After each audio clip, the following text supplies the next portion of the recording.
பார்த்து கொண்டிருந்தன. அவள் தோள்களை தூக்கியிருந்த கைகளின் வருடலே மிகுந்த காதல் இருந்தது. கனவுதான், கண்டு கொண்டிருக்கிறோம், விரைவில் விழித்துக் கொள்ள வேண்டும் என எண்ணியபடி தனது விழிகளை விரித்துக் கொண்டான் அமுதா. விரிந்த விழிகளின் இமை மயிரை மென்மையாய் வருடினான் அமிர்தன். குழம்பிய அமுதாவின் விழிகள் இன்பமாய் மூடிக்கொண்டன. அந்த பாதி உடைந்திருந்த சோஃபாவின் பின்புறம் ஒருவர் மட்டுமே அமர முடிகிற இடத்தில் முதலில் அமர்ந்திருந்த அமிர்தன் அமுதாவையும் மறைக்க முயலும் நோக்கத்தில் உள்ளே இழுக்க அவள் ஆதி உடம்பு அவனோடு உராய அவன் மடியில் அமரும் நிலைக்கு ஆளானாள். பழக்கமற்ற இந்த ஆண் நெருக்கத்தை அவள் உடல் சூடாகி வியக்கத் தொடங்கியது. நிமிர்ந்து அவனை பார்க்க முடியாது போய்விட அவன் சட்டை பாக்கெட்டில் பார்வை பதித்தபடி பேசுவதற்காக திறந்த வாயை தன் விரலை வைத்து தடுத்து உஷ் என எச்சரித்த அமிர்தன் சோஃபாவின் வெளியே லேசாக தெரிந்த அமுதாவின் பாதங்களை தன் நீர்கைகளால் உட்புறம் மடக்கி அவளை தன்னருகே இன்னும் நெருக்கமாக இழுத்துக் கொண்டான். பின் தலையை லேசாக சாய்த்து வெளியே கவனித்தவனின் முகம் மலர்ந்தது. என்னவென்று ஆவலோடு அவன் கன்னத்தை உரசியபடி தானும் பார்த்த அமுதா பிரமிப்பில் விழிவிரித்தான். இப்போது அறையினுள் ஷியாம் நுழைந்தான். ஷியாமும் சந்தனாவும் ஒருவரையொருவர் பார்த்தபடி நின்றிருந்தனர். அப்படியா என்பது போல் அமுதா அமிர்தனை பார்க்க அவன் ஆமா என்ற பாவனையில் விழிகளை மூடித் திறந்தான். நெஞ்சல் உடலும் எடையற்று அழுத்திய பாரம் குறைந்து லேசாக மனதோடு உட போனது போன்ற உணர்வில் தொய்ந்து லேசாக அமிர்தன் மேல் சாய்ந்தார் போல் கூட அமர்ந்தாள். லேசாக அவன் நோன் சாய்ந்தபடி இருந்தவளின் விழிகள சுருங்கிருந்த அவன் மார்பு ரோமங்களை அளந்தபடி இருந்தன. அந்த சோபா இடுக்கு வழியாக வெளியே பார்த்து கொண்டிருந்த அமிர்தன் திடீரென அவசரமாக தன் முகத்தை திருப்பிக் கொள்ள அவன் நாடி நெற்றியில் பட அந்த சிறு வலியில் முகம் சுளிசு நெற்றியில் தேய்த்தபடி திமிர்ந்து பார்த்த அமுதா அவனது அதே அவசர பாவனையை முகத்தில் வரங்கி சிவந்து தலைகுழிய வேறு வழியின்றி அமிர்தனின் தோள் வளைவில்தான் சாய வேண்டியிருந்தது. அங்கே ஷியாமும் சந்தனாவும் ஒருவரையொருவர் தழுவியபடி தின்றிருந்தனர். தொடர்ந்து வந்த சத்தங்களுக்கு பயந்து குனித்து கண்களை இது மூடியபடி காதுகளையும் பொத்திக் கொண்டாள். அமுதா, அம்மு சத்தம் போட்டு விடாதே. அமிர்தனின் கைகள் அமுதாவின் தோள்களிலிருந்து இறங்கி இடுப்பில் அழுந்த அவன் உதடுகள் அமுதாவின் காதுகளை ஸ்பரிசத்தபடி ரகசியம் பேசியது. அவனும் தலை குனித்தே அமர்ந்திருந்தான். அவள் உச்சியில் தலை சாய்த்து திடுமென திருப்பி அவன் தலையில் முகம் பதித்து முகர்ந்தான். என்றபடி மேலும் குனிந்த அமுதாவின் உடல் விரைத்தது. இவன் இப்போது என்னவென்று அழைத்தான். ஆமுவா, இது அவளுடைய அம்மாவும் அப்பாவும் மட்டுமே அழைக்கும் பெயர். அது எப்படி இவனுக்கு? அமுதா வெளியே நின்றிருந்த ஷியாமையும் சந்தனாவையும் மறந்தாள். அவள் மனம் அமிர்தனின் அழைப்பிலேயே நிலை கொள்ள கேள்வியோடு நிமிர்ந்து அவனை பார்த்தாள். அவன் லேசாக உதட்டை கடித்தபடி இருந்தான். அம்மு என்ற அழைப்பிற்காகவா இப்படி உதட்டை கடிக்கிறான்? என்னவென்று அழைத்தீர்கள்? இந்த கேள்வியை கேட்க அமுதா தனது குரலை மிகவும் கிசுகிசுப்பாக்கி அமிர்தனின் மேல் சாய்ந்து அவனது காதருகே உதட்டை கொண்டு போக வேண்டியிருந்தது. அந்த நிலையை அமுதா இப்போது பொருட்படுத்தவில்லை. அவளுக்கு பதில் தேவையாயிருந்தது. உடனடியாக நெற்றியில் படிந்து கண்ணிற்குள் விழுந்த முடியை சரி பண்ணி காதிற்குள் அமிர்தன் மௌனமாக அவளை பார்த்தபடி இருந்தான். பின் அவள் சுருகினாள். மென்மையாக காது மடல்களை வருடினான். இழுத்தபடி கிசுகிசுப்பாய் கேட்டாள். சொல்லுங்கள் அத்தான். அமுதா அவன் சட்டை காலரை பற்றி எப்போதும் போல் காணப்படும் அந்த புரியாத பாவம். இப்போது நீ என்னவென்று அழைத்தாய்? அமிர்தனின் முகத்தில் உதட்டை கடிப்பது அமுதாவின் முறையாயிற்று. அத்தான் என அழைத்தால் அவனுக்கு பிடிக்காதே. பற்களுக்கடியில் இருந்த அவள் உதட்டை விடுவித்து வருடினான். சாரி என முணுமுணுத்தவள் தனது கேள்வியின் பதிலுக்காக அவன மெளனமாய் தலையசைத்து ஆமோதித்தவன் வருடிய மறு கன்னத்தில் இதழ் பதித்தான். கண் சொருகி மயங்கிய போதும் அவனது இந்த திடீர் மாற்றத்தின் விடையறியும் ஆர்வத்தில் எப்போது, எப்படி, பிறகு ஏன் ஒரு தடவை கூட அந்த பெயர் சொல்லி அழைக்கவில்லை. முகம் பார்த்தாள். உனக்கு பெயர் வைத்ததே நான் தான். அமுதவாணி என்ற பெயரும் அம்மு என்ற தெல்ல பெயரும். பிறகு அழைக்க மாட்டேனா? கைகள் அவள் இடையை பற்றி அழுத்தி மேலும் தன்னருகே இழுக்க சத்தமின்றி பேச வேண்டிய ஜாக்கெட்டு அவள் காதினை உரசி கன்னத்தை மென்மையாக முத்தமிட்டான். அமுதாவிற்கு தலை சுற்றி மயக்கம் வரும் போல் இருந்தது. அது அவன் இதழ் செய்கையாலா, இல்லை இதழ் வார்த்தைகளாலா என பிரித்தறிய முடியாது. இவன் என்ன சொல்கிறான்? எனக்கு இவன் எப்படி பெயர் வைத்திருக்க முடியும்? தெரியாத பதிலுக்காக அவன் முகம் பார்க்க 5 வருடம் கழித்து இன்று என்னை அத்தான் என்று அழைத்திருக்கிறாய். அவன் வேறு பேசினான். இப்போது அவன் கண் பார்வையில் நிச்சயம் மோகம் இருந்தது. நீங்கள் தானே அப்படி அழைக்க கூடாது என்றீர்கள். ம், சொன்னேன். முணுமுணுத்து விட்டு பெருமூச்செறிந்தான். அவள் முகத்தை திருப்பி மறுகண்ணத்தை வருடினாள். உன் அஸ்தான் என்னை பயமிழக்க வைக்கிறது. இப்போதா? எப்போதுமா? பொங்கி வந்த கேள்வியை அடக்கி, எனக்கு பெயர் நீங்கள் வைத்தீர்களா? வேறு கேட்டாள். மெளனமாய் தலையசைத்து ஆமோதித்தவன் அவருடைய மறு கன்னத்தில் இதழ் பதிந்தான். கண் சுருகி மயங்கிய போதும் அவனது இந்த திடீர் மாற்றத்தின் விடையறியும் ஆர்வத்தில் எப்போது, எப்படி, பிறகு ஏன் ஒரு தடவை கூட அந்த பெயர் சொல்லி அழைக்கவில்லை. உஷ்! படபடப்பில் சிறிது உயர்ந்துவிட்ட அவளின் குரலுக்காக அவள் தோள்களை பற்றி அழுத்தினான். பிறகு பிறகு பேசலாம் என்ற வார்த்தைகளை உதிர்த்தபடி தன் இதழ்களை வேட்கையுடன் நெருங்கிய அவன் உதடுகளை திகைப்புடன் பார்த்தாள் அமுதா. இவன் என்னை வெறுப்பவன். இவனுக்கு என்னை பிடிக்காது. இவன் என்னை தொட விரும்ப மாட்டான். இது போன்ற அவளது எண்ணங்கள் இப்போதைய சூழ்நிலையில் 1% கூட பொருத்தி வரவில்லை. ஏனெனில் அப்படி ஒரு தாக பார்வையுடன், நீதான் என் உயிர் என்பது போன்றதான பாவனையுடன் அவளை அணுகிக் கொண்டிருந்தாள் அமிர்த. இப்போது இந்த சூழ்நிலையில் ரத்தமிட்டால் சத்தம் வெளியே கேட்டு என அந்த நேரத்தில் அவளுக்கு அபத்தமாக தோற சந்தம் இல்லாம பார்த்துக் கொள்கிறேன் கிறக்க குரலில் அவள் எண்ண ஊட்டத்திற்கு பதிலளித்தபடி அவளை நெருக்கினான். சத்தமற்ற முத்தம் ஒன்றிற்கான ஒத்திகை இருவரும் நெருங்கிக் கொண்டிருந்த போது பெரிய சத்தம் ஒன்று வெளியில் கேட்டது. ஷியாமும் சந்தனாவும் தான் பெரிய குரல்களின் கத்தி சண்டையிட்டுக் கொண்டிருந்தனர். இதென்ன, கொஞ்ச நேரத்திற்கு முன்புதான் இருவரும் உயிர் போல அவ்வளவு வேகமாக தழுவியபடி இருந்தனர். இப்போது இப்படி சண்டையிடுகின்றனரே. அமுதாவால் நம்ப முடியவில்லை. அவள் அமிர்தனை பார்க்க அவன் சிறு சலிப்புடன் அவர்கள் இருவரையும் பார்த்தபடி இருந்தான். என்னடி, உன் பணத்தினரை காட்டுகிறாயா? ஷியாம், நான் சரியாகத்தான் இருக்கிறேன். உங்களுக்குத்தான் தாழ்வு மனப்பான்மை. அதுதான் ஏதேதோ உணர்றீங்க. என்ன உடற்பேனா? என்னை பார்த்தால் உனக்கு வைத்தியம் மாதிரி தெரிகிறதா? என் வேலையை பார்க்க போகாமல் மழையை சாக்கா வச்சு 1 வாரமாக உன் பின்னால் சுற்றி கொண்டு இங்கே இருக்கிறேனே, அதனால் என்னை பிண்டமாக நினைத்து விட்டாய் போல. உங்களை அப்படி என் பின்னால் சுற்றி உங்கள் லட்சக்கணக்கான வருமானத்தை ஏன் கெடுத்துக் கொண்டிருக்கிறீர்கள்? பளாரென அவளை நனைந்தாள் ஷியாம். குத்தி காட்டுகிறாயா? இந்த அடியில் அதிர்ந்து வாய் திறக்கப் போன அமுதாவின் வாயில் பொத்தி தன்னருகே இழுத்துக் கொண்டான் அமிர்தன். அடி வாங்கிய சந்தனா அளம் துவங்க கால்களை உதைத்தபடி அறையை விட்டு வெளியே போனான் ஷியாம். சந்தனாவின் அழுகை கூடியது. பரிதாபம் சுரக்க சந்தனாவை ஆறுதல் படுத்த எழப்போன அமுதாவை எழவிடாமல் மேலும் தன்னோடு அழுத்திக் கொண்டான் அமிர்தன். பாவமாக இருக்கிறது அஸ்தான். பரிதாபமாக சந்தனாவை பார்த்தபடி கூறினாள் அமுதா. பார்க்கலாம். தலையசைத்தான். எழுந்தாள். அவள் போனதும் தன் மடியிலிருந்த அமுதாவை எழுப்பிவிட்டு தானும் கொஞ்ச நேரம் உட்கார்ந்து அழுதுவிட்டு சந்தனா எடுத்து சென்றாள். உனக்கு அறிவிருக்கிறதா?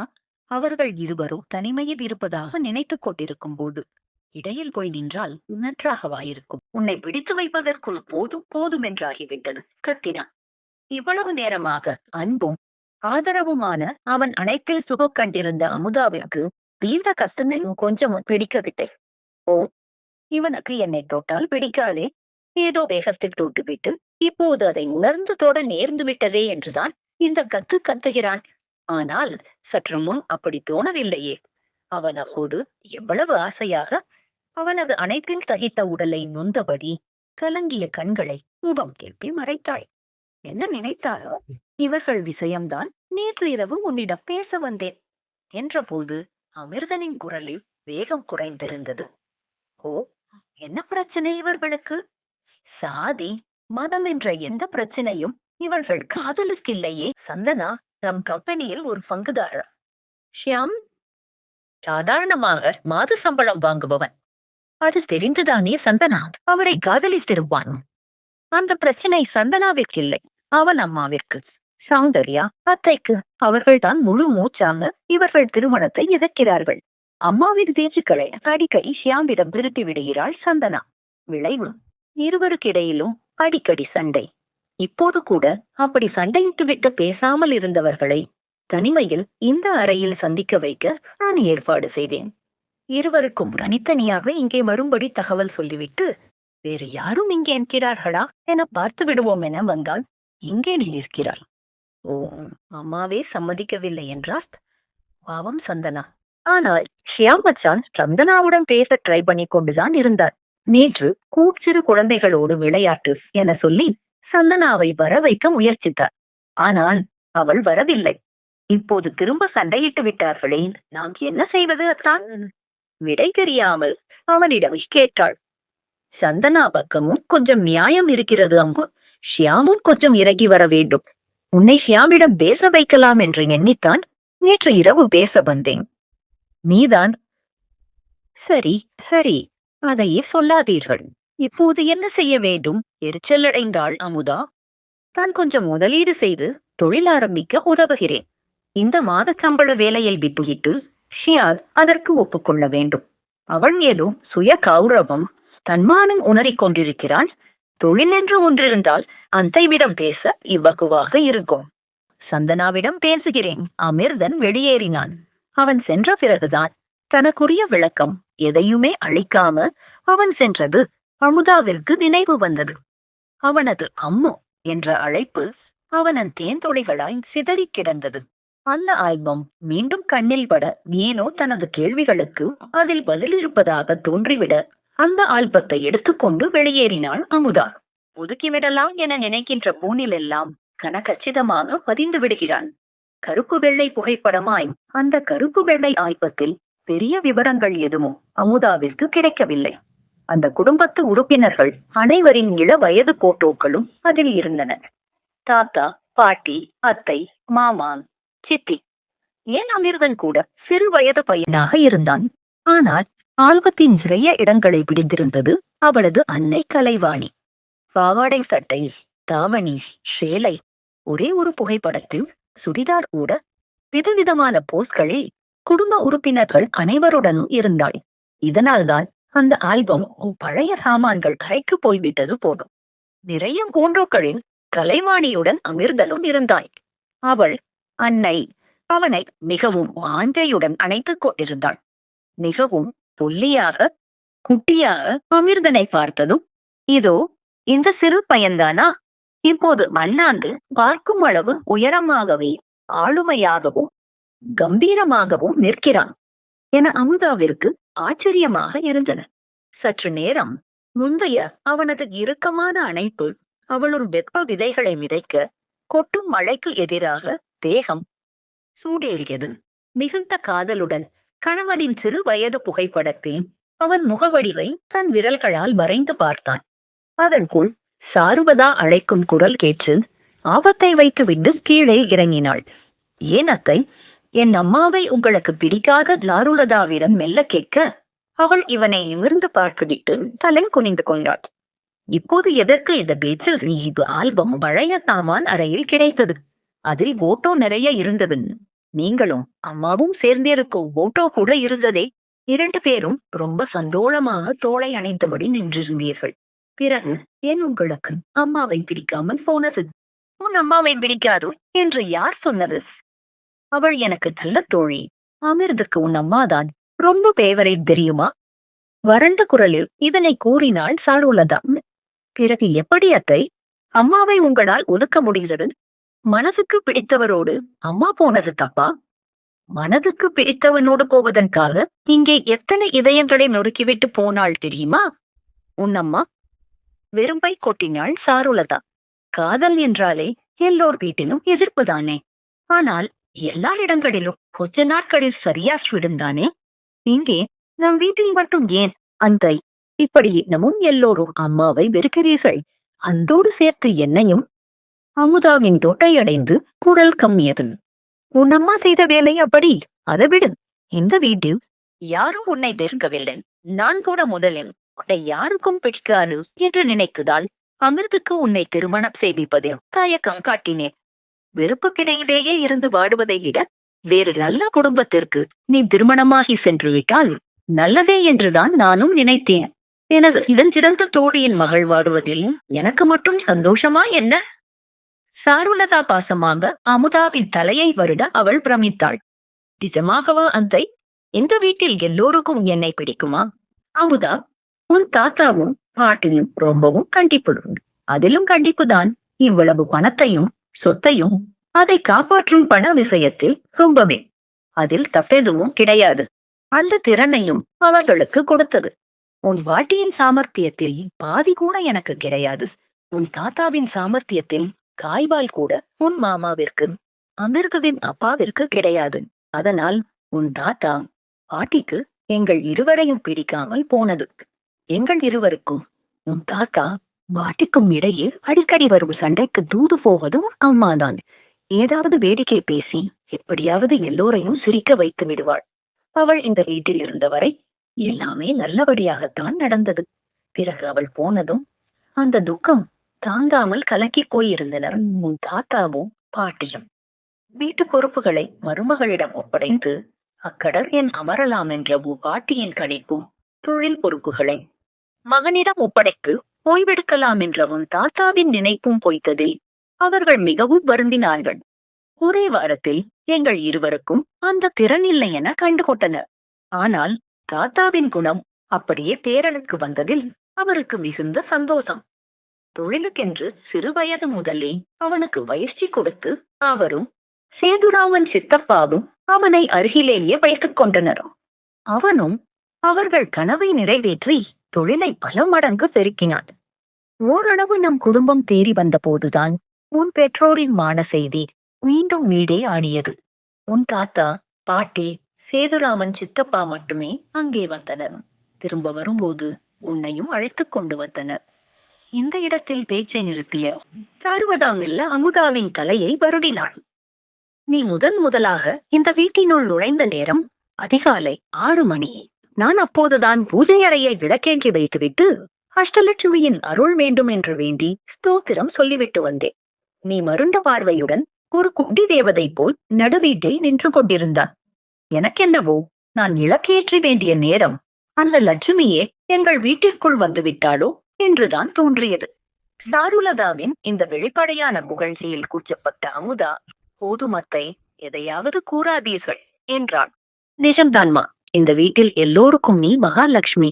அதனால் மனதை குழப்பிக் கொள்ளாமல் நல்லபடியாக என் பையனுடன் வாழ்ந்து சீக்கிரம் எங்களுக்கு ஒரு பேர பிள்ளையை பெற்றுத்தர வேண்டும். ஸ்ரீதா முகம் ரத்தமாக சிவக்க, போங்க அத்தை என சினுங்கியபடி அங்கிருந்து நகர்ந்தாள் அமுதா.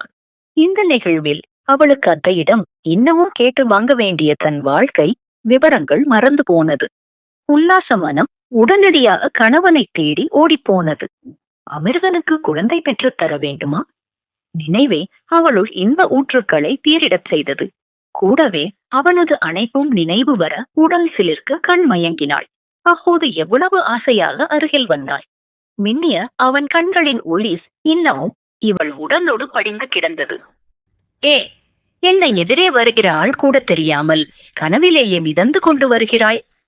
குரல் கேட்டு நினைவுலகுக்கு வந்தபோது வர்ஷாவின் மேல் மோதுவது போல் நின்று கொண்டிருந்தான். ஏன், நீதான் பார்த்து ஒதுங்கி இருக்க வேண்டியதுதானே? இனிய நினைவை கலைத்த கோபத்தில் அவளிடம் சண்டைக்கு தயாரானாள் அமுதா. அமுதா, எப்படிம்மா இருக்கிறாள்? பின்னால் கேட்ட குரலில் முகம் மலர திரும்பி காயத்ரி சித்தி என அழைத்தபடி ஆவலோடு சென்றாள்.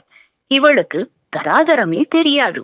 காயத்ரி வசதியில் குறைந்தவளானதால் உறவினளாக இருந்தாலும் அவனை தெரியாதது போலவே பாவனை காட்டி கடந்து போனாள் வர்ஷா. போகும் அவளை பார்த்து காயத்ரி உதட்டை பிதுக்கி கேலி செய்து காட்ட, அவளை விடுங்க சித்தி, நீங்க எப்படி இருக்கீங்க என்றான் அமுதா. காயத்ரியை இழுத்து சோஃபாவில் அமர்த்திவிட்டு தானும் அவள் அருகே அமர்ந்து கொண்டாள். நல்லா இருக்கேன்மா. இந்த மழையால் பாட்டி இறந்த துக்கம் கேட்க வர முடியாமல் போய்விட்டது. இப்படி திடீரென போவார்கள் என நினைக்கவில்லை. ஆமாம் சித்தி, எனக்கும் பெரிய ஷாஸ்தான் அவர்கள் போனது. என்னம்மா, உனக்கும் அமிர்தனுக்கும் கல்யாணம் முடிந்து விட்டதாமே? என்னிடம் நீ சொல்லவே இல்லையே. சொல்லியிருந்தால் உன்னை இங்கிருந்து அழைத்து சென்றிருக்கவே. அதனால்தான் சொல்லவில்லை. மனதினுள் எண்ணியபடி, எனக்கு அப்போது என்ன செய்வதென்றே தெரியவில்லை சித்தி என்றாள். இப்போது தெரிந்துவிட்டதில்லையா? அழுத்தமான குரலுடன் அவன் அருகிலேயே சோபாவில் வந்து அமர்ந்தான் அமிர்தன். காயத்ரி அவனை கண்டதும் பதறி எழுந்து நின்றாள். உங்க கல்யாண விபரம் எனக்கு தெரியாது தம்பி.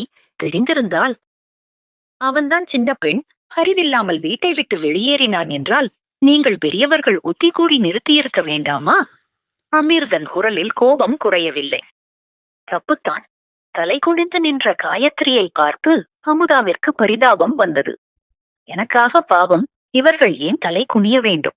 அவர்கள் வேண்டாம் என்றுதான் கூறினார்கள்.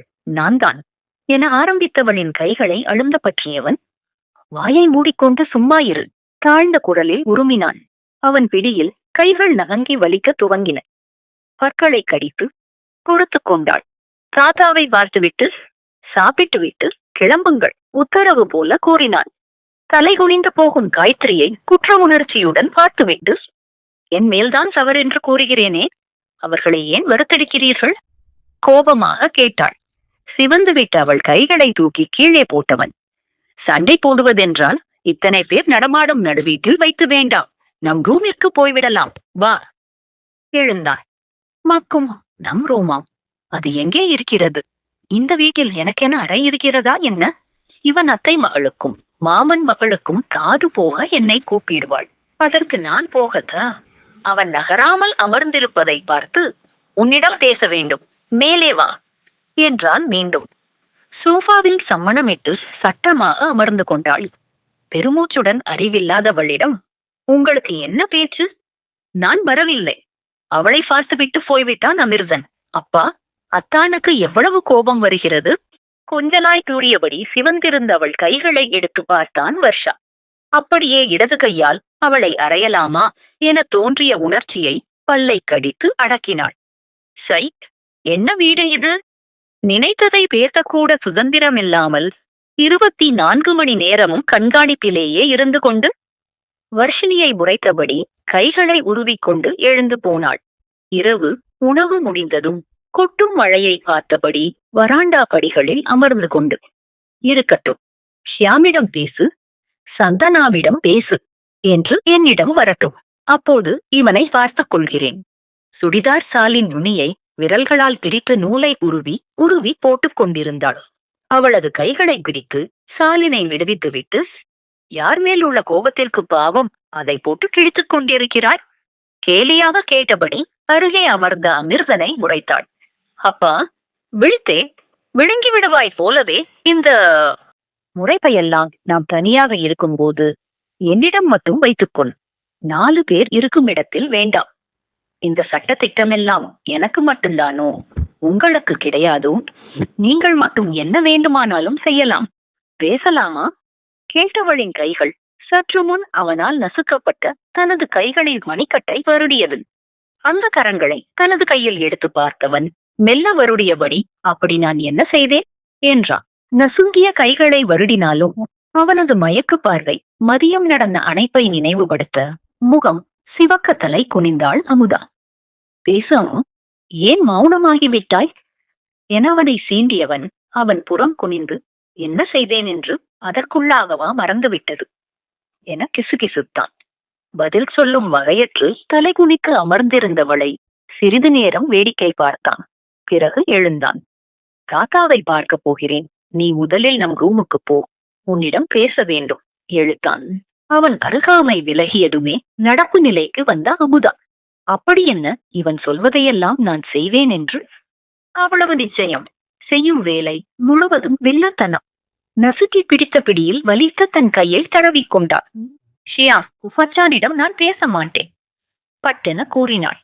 ஷியாம், தம் இருவருக்கிடையே அவன் எங்கே வருகிறான்? நம் விஷயம் மட்டும் நான் பேச போகிறேன், போ அழுத்தமாக உத்தரவிட்டுவிட்டு தாத்தாவின் அறைக்குள் போனான். நம்மை பற்றியா? இப்போது மனமும் உடலும் அவனது அந்த அணைப்பினால் மட்டுமே நிரம்பிக் கொள்ள உடல் முழுவதும் சிலிர் போட என்ன பேசப் போகிறான்?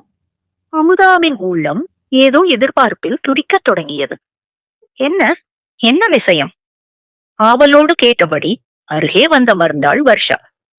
Bill bill. அது அத்தாண்டி ஏதோ சொல்லிக் கொண்டிருந்தாரே, சரியாக கேட்கவில்லை. அப்போது போல திட்டிவிட்டாரோ என்றுதான். அவள் இழுக்க அமுதாவிற்கு தலையில் அடித்துக் கொள்ளலாம் போல் இருந்தது. படித்திருக்கிறாய் தானே, புருஷன் பொண்டாட்டி அந்தரங்கத்திற்குள் தலை தீட்டக்கூடாதென்று தெரியாது உனக்கு?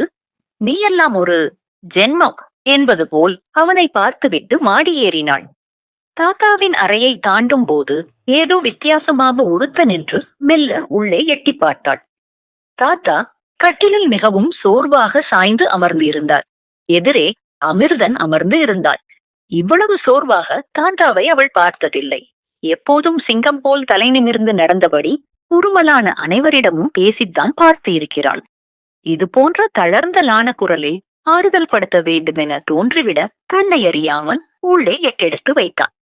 பாதி அறைக்குள் வந்த பின்புதான் இந்த வீட்டில் யாரோ யாருடைய அறைக்குள்ளும் அனுமதியின்றி நுழைவதில்லை என்பதும், அதுவும் தாத்தா இவ்வாறு தன் நிமிர்வு மறைந்து தளர்ந்து இருக்கும் பொழுதில் தான் அனுமதியின்றி உள்ளே நுழைந்து அவரை பார்ப்பதை நிச்சயம் விரும்ப மாட்டார் எனவும் புரிபட திரும்பி போய்விட எண்ணி திரும்பினான். அவரை அணைத்தபடி திரும்பியவன் அமுதாவை பார்த்தான். அப்போது தாத்தா துவண்டு அமிர்தனின் தோளில் சாய்ந்து கொள்ள அவரை அணைத்தபடி திரும்பியவன் அமுதாவை பார்த்தான். மேலே ரூமில் போய் இருக்கும்படி தாளே அமிர்தன் கூறினான். தாத்தாவை பார்க்க என்னையும் அழைக்கவில்லையே? தாத்தா பேரனின் தனிமை நேரங்களில் அதிக பிரசங்கித்தனமாக தலையிட்டு விட்டே நினைப்பார்களோ? தடுமாறியபடி தயங்கி நின்றபோது நிமிர்ந்து இவளை பார்த்து அமிர்தன் திட்டுவானோ என்று பயந்த மாதிரி இல்லாமல் கண்களை அசைந்து அவள் வருகையை ஏற்றான். தொடர்ந்து உள்ளே வரும்படி கண்களாலேயே அழைக்க உள்ளே சென்று அவர்கள் அருகில் கட்டிலில் அமர்ந்தாள். தாத்தாவை காட்டி என்னவென்று அவனிடம் கண்களால் கேட்சு. பாட்டி நினைவு என சுவரில் மாட்டியிருந்த பாட்டியின் போட்டோவை கண்களால் காட்டி பதிலளித்தான். அமுதாவிற்கு ஆச்சரியமாக இருந்தது. தாத்தாவிற்கு இந்த மாதிரி சலனங்கள் எல்லாம் கிடையாதுன்னு நினைத்திருந்தேனே. பாட்டி இறந்த கவலை கொஞ்சமாவது இருக்கிறதா என எத்தனை தடவை இவரை மனதிற்குள் திட்டியிருக்கிறேன். ஆனால் அவரோ தனது துக்கங்களை மனதினுள் அடக்கி பிறர் அறியா வேளையில் வெளிப்படுத்த வேண்டிய தம்பாக்கிய நிலையில் அல்லவா இருந்திருக்கிறார். உலகிலேயே கொடுமையான விஷயம். துன்பம் வரும்போது அதனை வெளிப்படையாக காட்டி அழுதுவிட முடியாத அனாதரவான நிலைதானே. தாத்தா மேல் பரிதாபம் பெருக அவரை பார்த்தபடி அமர்ந்திருந்தாள். உன் பாட்டி போன பிறகு என் உயிரும் போய்விட்டதடா. இப்போது வெறும் கூடாகத்தான் நான் இருக்கிறேன். தாத்தாவின் இந்த பேச்சில் இன்னமும் ஆச்சரியமானாள். தாத்தா என்ன பேச்சு இது? கண்டிப்புடன் அவரை அணைத்தான் அமிர்தன். தாத்தா இன்னமும் அமுதாவை பார்க்கவில்லை. அவர் அமிர்தனின் தோள்களில் சரிந்திருந்தார். மரியாதையாக சிறிது பயத்துடன் பார்த்த தாத்தாவை இவ்வளவு நெகிழ்வுடன் காண ஒரு மாதிரியாக இருக்க தன்னை கண்டால் தாத்தா இன்னமும் சங்கடப்படக்கூடும் என தோன்ற போய்விட எண்ணி எழுந்தாள் அமுதா. அவள் கைகளை பற்றி தடுத்த அமிர்தன், தாத்தா இதோ வாருங்கள் நம் அம்மா. நீங்கள் இப்படி கலங்கினால் அவளும் அழுவாள் போல கண்ணை கசக்கிக் கொண்டு அழ தயாராகி கொண்டிருக்கிறாள். கிண்டல் போல கூறி தாத்தாவை நிமிர்த்தினான். சட்டென நிமிர்ந்த தாத்தா அம்மும்மா என இவளை நோக்கி தழுதழுக்க அந்த அழைப்பிலேயே உடைந்த அமுதா தாத்தா என்ற கதறலுடன் நகர்ந்து அவர் மார்பில் சாய்ந்து அழத் துவங்கினாள். தன் பெற்றோரை இழந்ததற்கு, இந்த வீட்டிற்கு வந்து அலட்சியம் தாங்கி வளர்ந்ததற்கு, அமிர்தனின் பாராமுகத்திற்கு, பாட்டியின் மறைவிற்கு என இத்தனை ஆண்டுகளாக மனதிற்குள் மறைத்து வைத்திருந்த ஏதேதோ துக்கங்கள் அனைத்திற்கும் சேர்த்து அழுது தீர்த்தாள். தன் வேதனை மறந்து பேத்தியை சமாதானப்படுத்த ஆரம்பித்தார் சிவராமன். வேண்டாம்டா, அழாதடா, இனி அழுதாய் அடி வாங்குவாய். பலவாறு அவளை தேற்ற முயற்சித்து தோற்றவர் அமிர்தனை பார்க்க அவன் தாத்தாவிடமிருந்து அமுதாவை தன் மார்பிற்கு மாற்றிக்கொண்டார். இதமாய் அவளை அணைத்து தலையை வருடினான். போதும் அம்மு, அழுகையை நிறுத்து. தாத்தாவை ஆறுதல் படுத்தவென்று உன்னை அழைத்தாய். நீ இன்னமும் அவரை துன்பப்படுத்துகிறாயே. சின்ன பிள்ளை மாதிரி என்ன அழுகை இது? நாம் சாதிக்க வேண்டியது இன்னமும் நிறைய இருக்கிறது. இது போன்ற சிறு பிள்ளை அழுகையில் அதனை கெடுத்து விடாதே. கண்டிக்கும் கராருமாக பேசினான். எனினும் இப்போது இந்த கண்டிப்பு அமுதாவை புண்படுத்தவில்லை. மாறாக மயிலிறகாய் வருடி அவள் துக்கத்தை குறைத்தது. கண்ணீரை துடைத்து நிமிர்ந்தவள் தான் இருந்த நிலை கண்டு சிறிது வெக்கி அமிர்தனை விட்டு விலகி அமர்ந்தாள். அம்முமா, நம் துக்கம் நம்மோடு நமக்குள் தான் இருக்க வேண்டும். வெளியில் காட்டிக்கொள்ள கூடாது. ஏனெனில் நாம் எப்போது சரிவோம் என்ற எதிர்பார்ப்போடு ஒரு கூட்டமே காத்துக் கொண்டிருக்கிறது.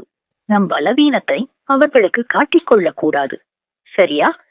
தாத்தா அவள் தலையை வருடியபடி கேட்க, தாத்தா, அமிர்தனின் முக இறுக்கத்திற்கு இதுதான் காரணமா என நினைத்தபடி தலையாட்டினாள். நீங்கள் கவலைப்படாதீர்கள் தாத்தா. நானும் அம்முவும் சேர்ந்து நமது கம்பெனியையும் சொத்துக்களையும் கட்டி காப்பாற்றுவதோடு பல மடங்கு வளர்க்கவும் செய்வோம். தாத்தாவின் கையில் தன் கையை வைத்து ஒரு உறுதி போல் கூறியபடி அமிர்தன் திரும்பி இவளை பார்க்க அவன் கண்களின் அழைப்பை ஏற்று அமுதாவு தனது கைகளை அமிர்தன் கை மேல் வைத்து ஆமாம் தாத்தா என உறுதியளித்தாள். மிகுந்த திருப்தியோடு பின்னால் சாய்ந்து கொண்ட சிவராமன், ரொம்ப கண்ணுகளா? இனி எனக்கு எந்த கவலையும் இல்லை. அந்த கடவுள் எனக்கு விதித்திருக்கும் குறை வாழ்வை உங்கள் பாட்டியில் நினைவுடனே வாழ்ந்து முடித்து விடுவேன் என்றார். நீங்கள் தூங்குங்க தாத்தா, நாங்கள் வருகிறோம். போர்வையை அவருக்கு மூடிவிட்டு எழுந்தான் அமிர்தன்.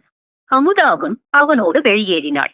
இப்போது ஏனோ அவளுக்கு மனதும் இருந்த அமைதியாக இருந்தது. நான் யாருக்கும் வேண்டாத பொருளாக இங்கே இருந்திருக்கவில்லை.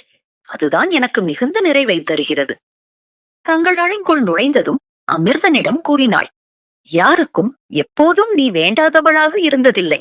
அம்முட ஒரு வகையில் நீ வந்த பிறகு இந்த வீடே உன்னை சுற்றித்தான் இயங்கிக் கொண்டிருந்து. அமிர்தனின் கை இயல்பாய் நீண்டு அவன் தோழனைத்து தன்னோடு சேர்த்து கொண்டது. நிஜமாகவா அத்தான்? நம்ப முடியாமல் கேட்டாள். உன் அம்மா இருக்கும் வரை அவர்களை சுற்றித்தான் இந்த வீடு இயங்கியது. நீ வந்த பிறகு உன் பின்னால். இதை கூறிய போது அமிர்தனின் குரலில் இறுக்கம் இருந்தது. ஆனால் எல்லோரும் எப்போதும் என்னிடம் கோபமாகத்தானே பேசிக் கொண்டிருந்தீர்கள். அது உன் அம்மாவின் மேல் இருந்த கோபம் உன்மேல் வெளிப்பட்டது. அம்மாவின் செயலுக்கு நான் எப்படி காரணமாக முடியும்? அத்தோடு இப்படி அவர்கள் மகள் வரை வெறுக்கும் அளவிற்கு என் அம்மா அப்படி என்ன பெரிய தவறு செய்து விட்டார்கள்? மனதிற்கு பிடித்தவனோடு வாழ்வதற்காக கிளம்பி போனது அவ்வளவு பெரிய குற்றமா அத்தான்? பதிலளிக்காமல் மௌனமாக இருந்தான் அமிர்தன். இவ்வளவு நேரம் இயல்பாக இருந்த அவன் முகம் இப்போது பழையபடி இறுக்கமாக மாறியிருந்தது. நீங்கள் சிறு குழந்தையாக இருக்கும்போது என் அம்மாவிற்கு மிகவும் சேவரைட்டாமே. உங்களால் கூட என் அம்மாவை புரிந்து கொள்ள முடியவில்லையா அத்தான்? கண்களை இறுக மூடிக்கொண்டான் அமிர்தன். வேறு பேசலாம். நெற்றி கோட்டை அழுத்திவிட்டுக் கொண்டான். அவனது அழைப்பு வேறொரு நினைவை தூண்ட, எனக்கு நான் பிறப்பதற்கு முன்பே பெயர். நீங்கள் எப்படி? அத்தான் பதிலுக்காக ஆவலுடன் அவன் முகம் பார்த்தாள். தான் சின்ன பையனாக இருக்கும்போது உன் அம்மாவும் நானும் ரொம்ப ஃப்ரெண்ட். தனக்கு கல்யாணம் முடிந்ததும் பெண் குழந்தை பெற்று எனக்கு அவளை திருமணம் முடித்து தருவதாக உன் அம்மா விளையாட்டாக அடிக்கடி கூறுவார்கள். அப்படி பிறக்கப் போகும் குழந்தைக்கு என்னையே பெயர் வைக்கும்படி ஒரு நாள் கூற, அன்று நான் தேர்ந்தெடுத்து வைத்த பெயர்தான் உன்னுடையது. ஆனால் அதே பெயரை உனக்கு வைத்திருப்பார்கள் என்பது நான் எதிர்பார்க்காதது. இதனை ஒரு மரத்துத்தன்மையுடன் தான் அமிர்தன் கூறினான். இருப்பினும் இந்த பதில் அமுதாவிற்கு மிகுந்த சந்தோஷம் கொடுத்தது. ஆனால் அவ்வளவு ஆசையாக பெயர் வைத்துவிட்டு ஏன் அத்தான் ஒருமுறை கூட அதை சொல்லி என்னை கூப்பிடவில்லை? இதனை அமுதா சிறிது பயத்துடன் தான் அவனை நோக்கி கேட்டார். ஏனென்றால் அமிர்தன் அப்போது கற்சிலை போன்ற தோற்றத்தில் அணுக முடியாத நிலையில் அமர்ந்திருந்தான். அவளது தோளை வளைத்திருந்த கரத்தையும் எடுத்துக் கொண்டிருந்தான். இதற்கு அமுதாவிற்கு பதில் கிடைக்கவில்லை. ஆனால் அதனை விட்டுவிட அவள் விரும்பவில்லை. இதோ இந்த ஆல்பத்தை பாருங்களேன். இதில் நம் குடும்பத்தில் எல்லோரும் இருக்கிறீர்கள். எங்க அம்மா தான். நிறைய போட்டோக்களில் நீங்க கூட சின்ன பையனாக ரொம்ப கியூட்டாக இப்போதுதான் இப்படி முள் மூஞ்சாக இருக்கிறீர்கள். சின்ன பிள்ளையில் நல்ல அழகாக சிரித்தபடி இருந்திருக்கிறீர்கள். அமிர்தனின் மூடை மாற்றுவதற்காக சிறிது கிண்டல் கலந்து அவனிடம் அந்த ஆல்பத்தை காட்டியபடி கூறினாள். இந்த ஆல்பம் உனக்கு எங்கே கிடைத்தது? பழைய சாமான்கள் அறையில். இதில் என் அம்மாவின் அழகான எத்தனை போட்டோக்கள் இருக்கின்றன தெரியுமா? இதை இப்படி பழைய சாமானோடு சேர்த்து போட்டு விட்டீர்களே. என் அம்மா எல்லோருக்கும் அருமையானவராக இந்த வீட்டில் இருந்திருக்கிறார்கள். ஆனால் அவர் மகளை அன்போடு பார்க்க இந்த வீட்டில் ஆள் இல்லை. அப்போது சேதுராமன் அங்கிள் மட்டும்தான் என்னிடம் பாசமாக பேசுவார். ஏனத்தான்? அமிர்தனின் குரலில் சிறு அதிர்வு தோன்றியது. அவள் கையிலிருந்த கால்பந்தை வாங்கி பார்த்து கொண்டிருந்தவன் அதனை மூடி அவனிடமே நீட்டினாள். உன் கேள்விகள் எல்லாவற்றிற்கும் பதில் இதிலேயே இருக்கிறது. நீயே பார்த்து புரிந்து கொள். எனக்கு தூக்கம் வருகிறது. குட் நைட் என்றவன் படுத்துவிட்டான். அவனது இந்த திடீர் மூட் அவுட்டிற்கு காரணம் புரியாமல் விழித்தாள் அமுதா. அன்று காலை பச்சை தண்ணீரில் குளித்தாயா என்ற அவனது அர்த்தம் பொதிந்த ஆசை அழைப்பும், இறுதியாக தாத்தாவின் அறையில் வைத்து ஆதரவான பாச அணைப்பும் என அவனது அன்றைய நடவடிக்கைகள் மனம் முழுவதும் படமாக ஓட ஏதேதோ எதிர்பார்ப்பில் இருந்தவள் திடீரென்ற அவனது விலகலுக்கு காரணம் புரியாமல் தவித்தாள். தளர்வாக தனது வழக்கமான இடம் நோக்கி நடந்து அந்த பெட்டில் போய் விழுந்தாள். அசையாமல் மறுபக்கம் திரும்பி படுத்திருந்த அமிர்தனை யோசனையாக இங்கிருந்தே நோக்கினாள். இவன் ஏதோ ஒரு காரணத்திற்காக என்னை வெறுக்க வேண்டும் என மிக விரும்புகிறான். ஆனால் அது முடியாமல் தவிக்கிறான் என இப்போது அவளுக்கு தோன்றியது. எதையும் ஏன் என்னிடம் நேரில் பேச யோசிக்கிறான்? மனதினுள்ளேயே வைத்து ஏன் புழுங்க வேண்டும்? அப்படி இந்த ஆல்பத்தில் என்ன இருக்கிறது? இரவெல்லாம் விழித்திருந்து மாறி புரட்டி பார்த்தும் அந்த ஆல்பத்திலிருந்து எந்த விபரமும் அமுதாவிற்கு கிடைக்கவில்லை. எனக்கு கத்தி கப்பல் செய்து தாங்க அக்கா கேட்ட சிறுமிக்கு அழகாக கத்தி கப்பல் ஒன்று செய்து தந்தாள் அமுதா. இரட்டை கப்பல், நீர்மூழ்கி கப்பல் என அவளை சுற்றிலும் பலவிதமான கப்பல்கள் இருந்தன. குழந்தைகளோடு குழந்தையாய் மாறி அவற்றை வெளியே வடிந்து ஓடிக்கொண்டிருந்த மழை நீரினுள் விட்டு விளையாடி கொண்டிருந்தாள். ஏய் சந்துரு, நம்ம கப்பல் தான்டா பெஸ்ட். அந்த பையனின் வசுகளை ஹே என தட்டி கொண்டாள். அது சரி, கப்பல் விளையாட்ட இப்போ உன்னை பார்க்கும் அப்படியே கலை மாதிரியே இருக்கிறது.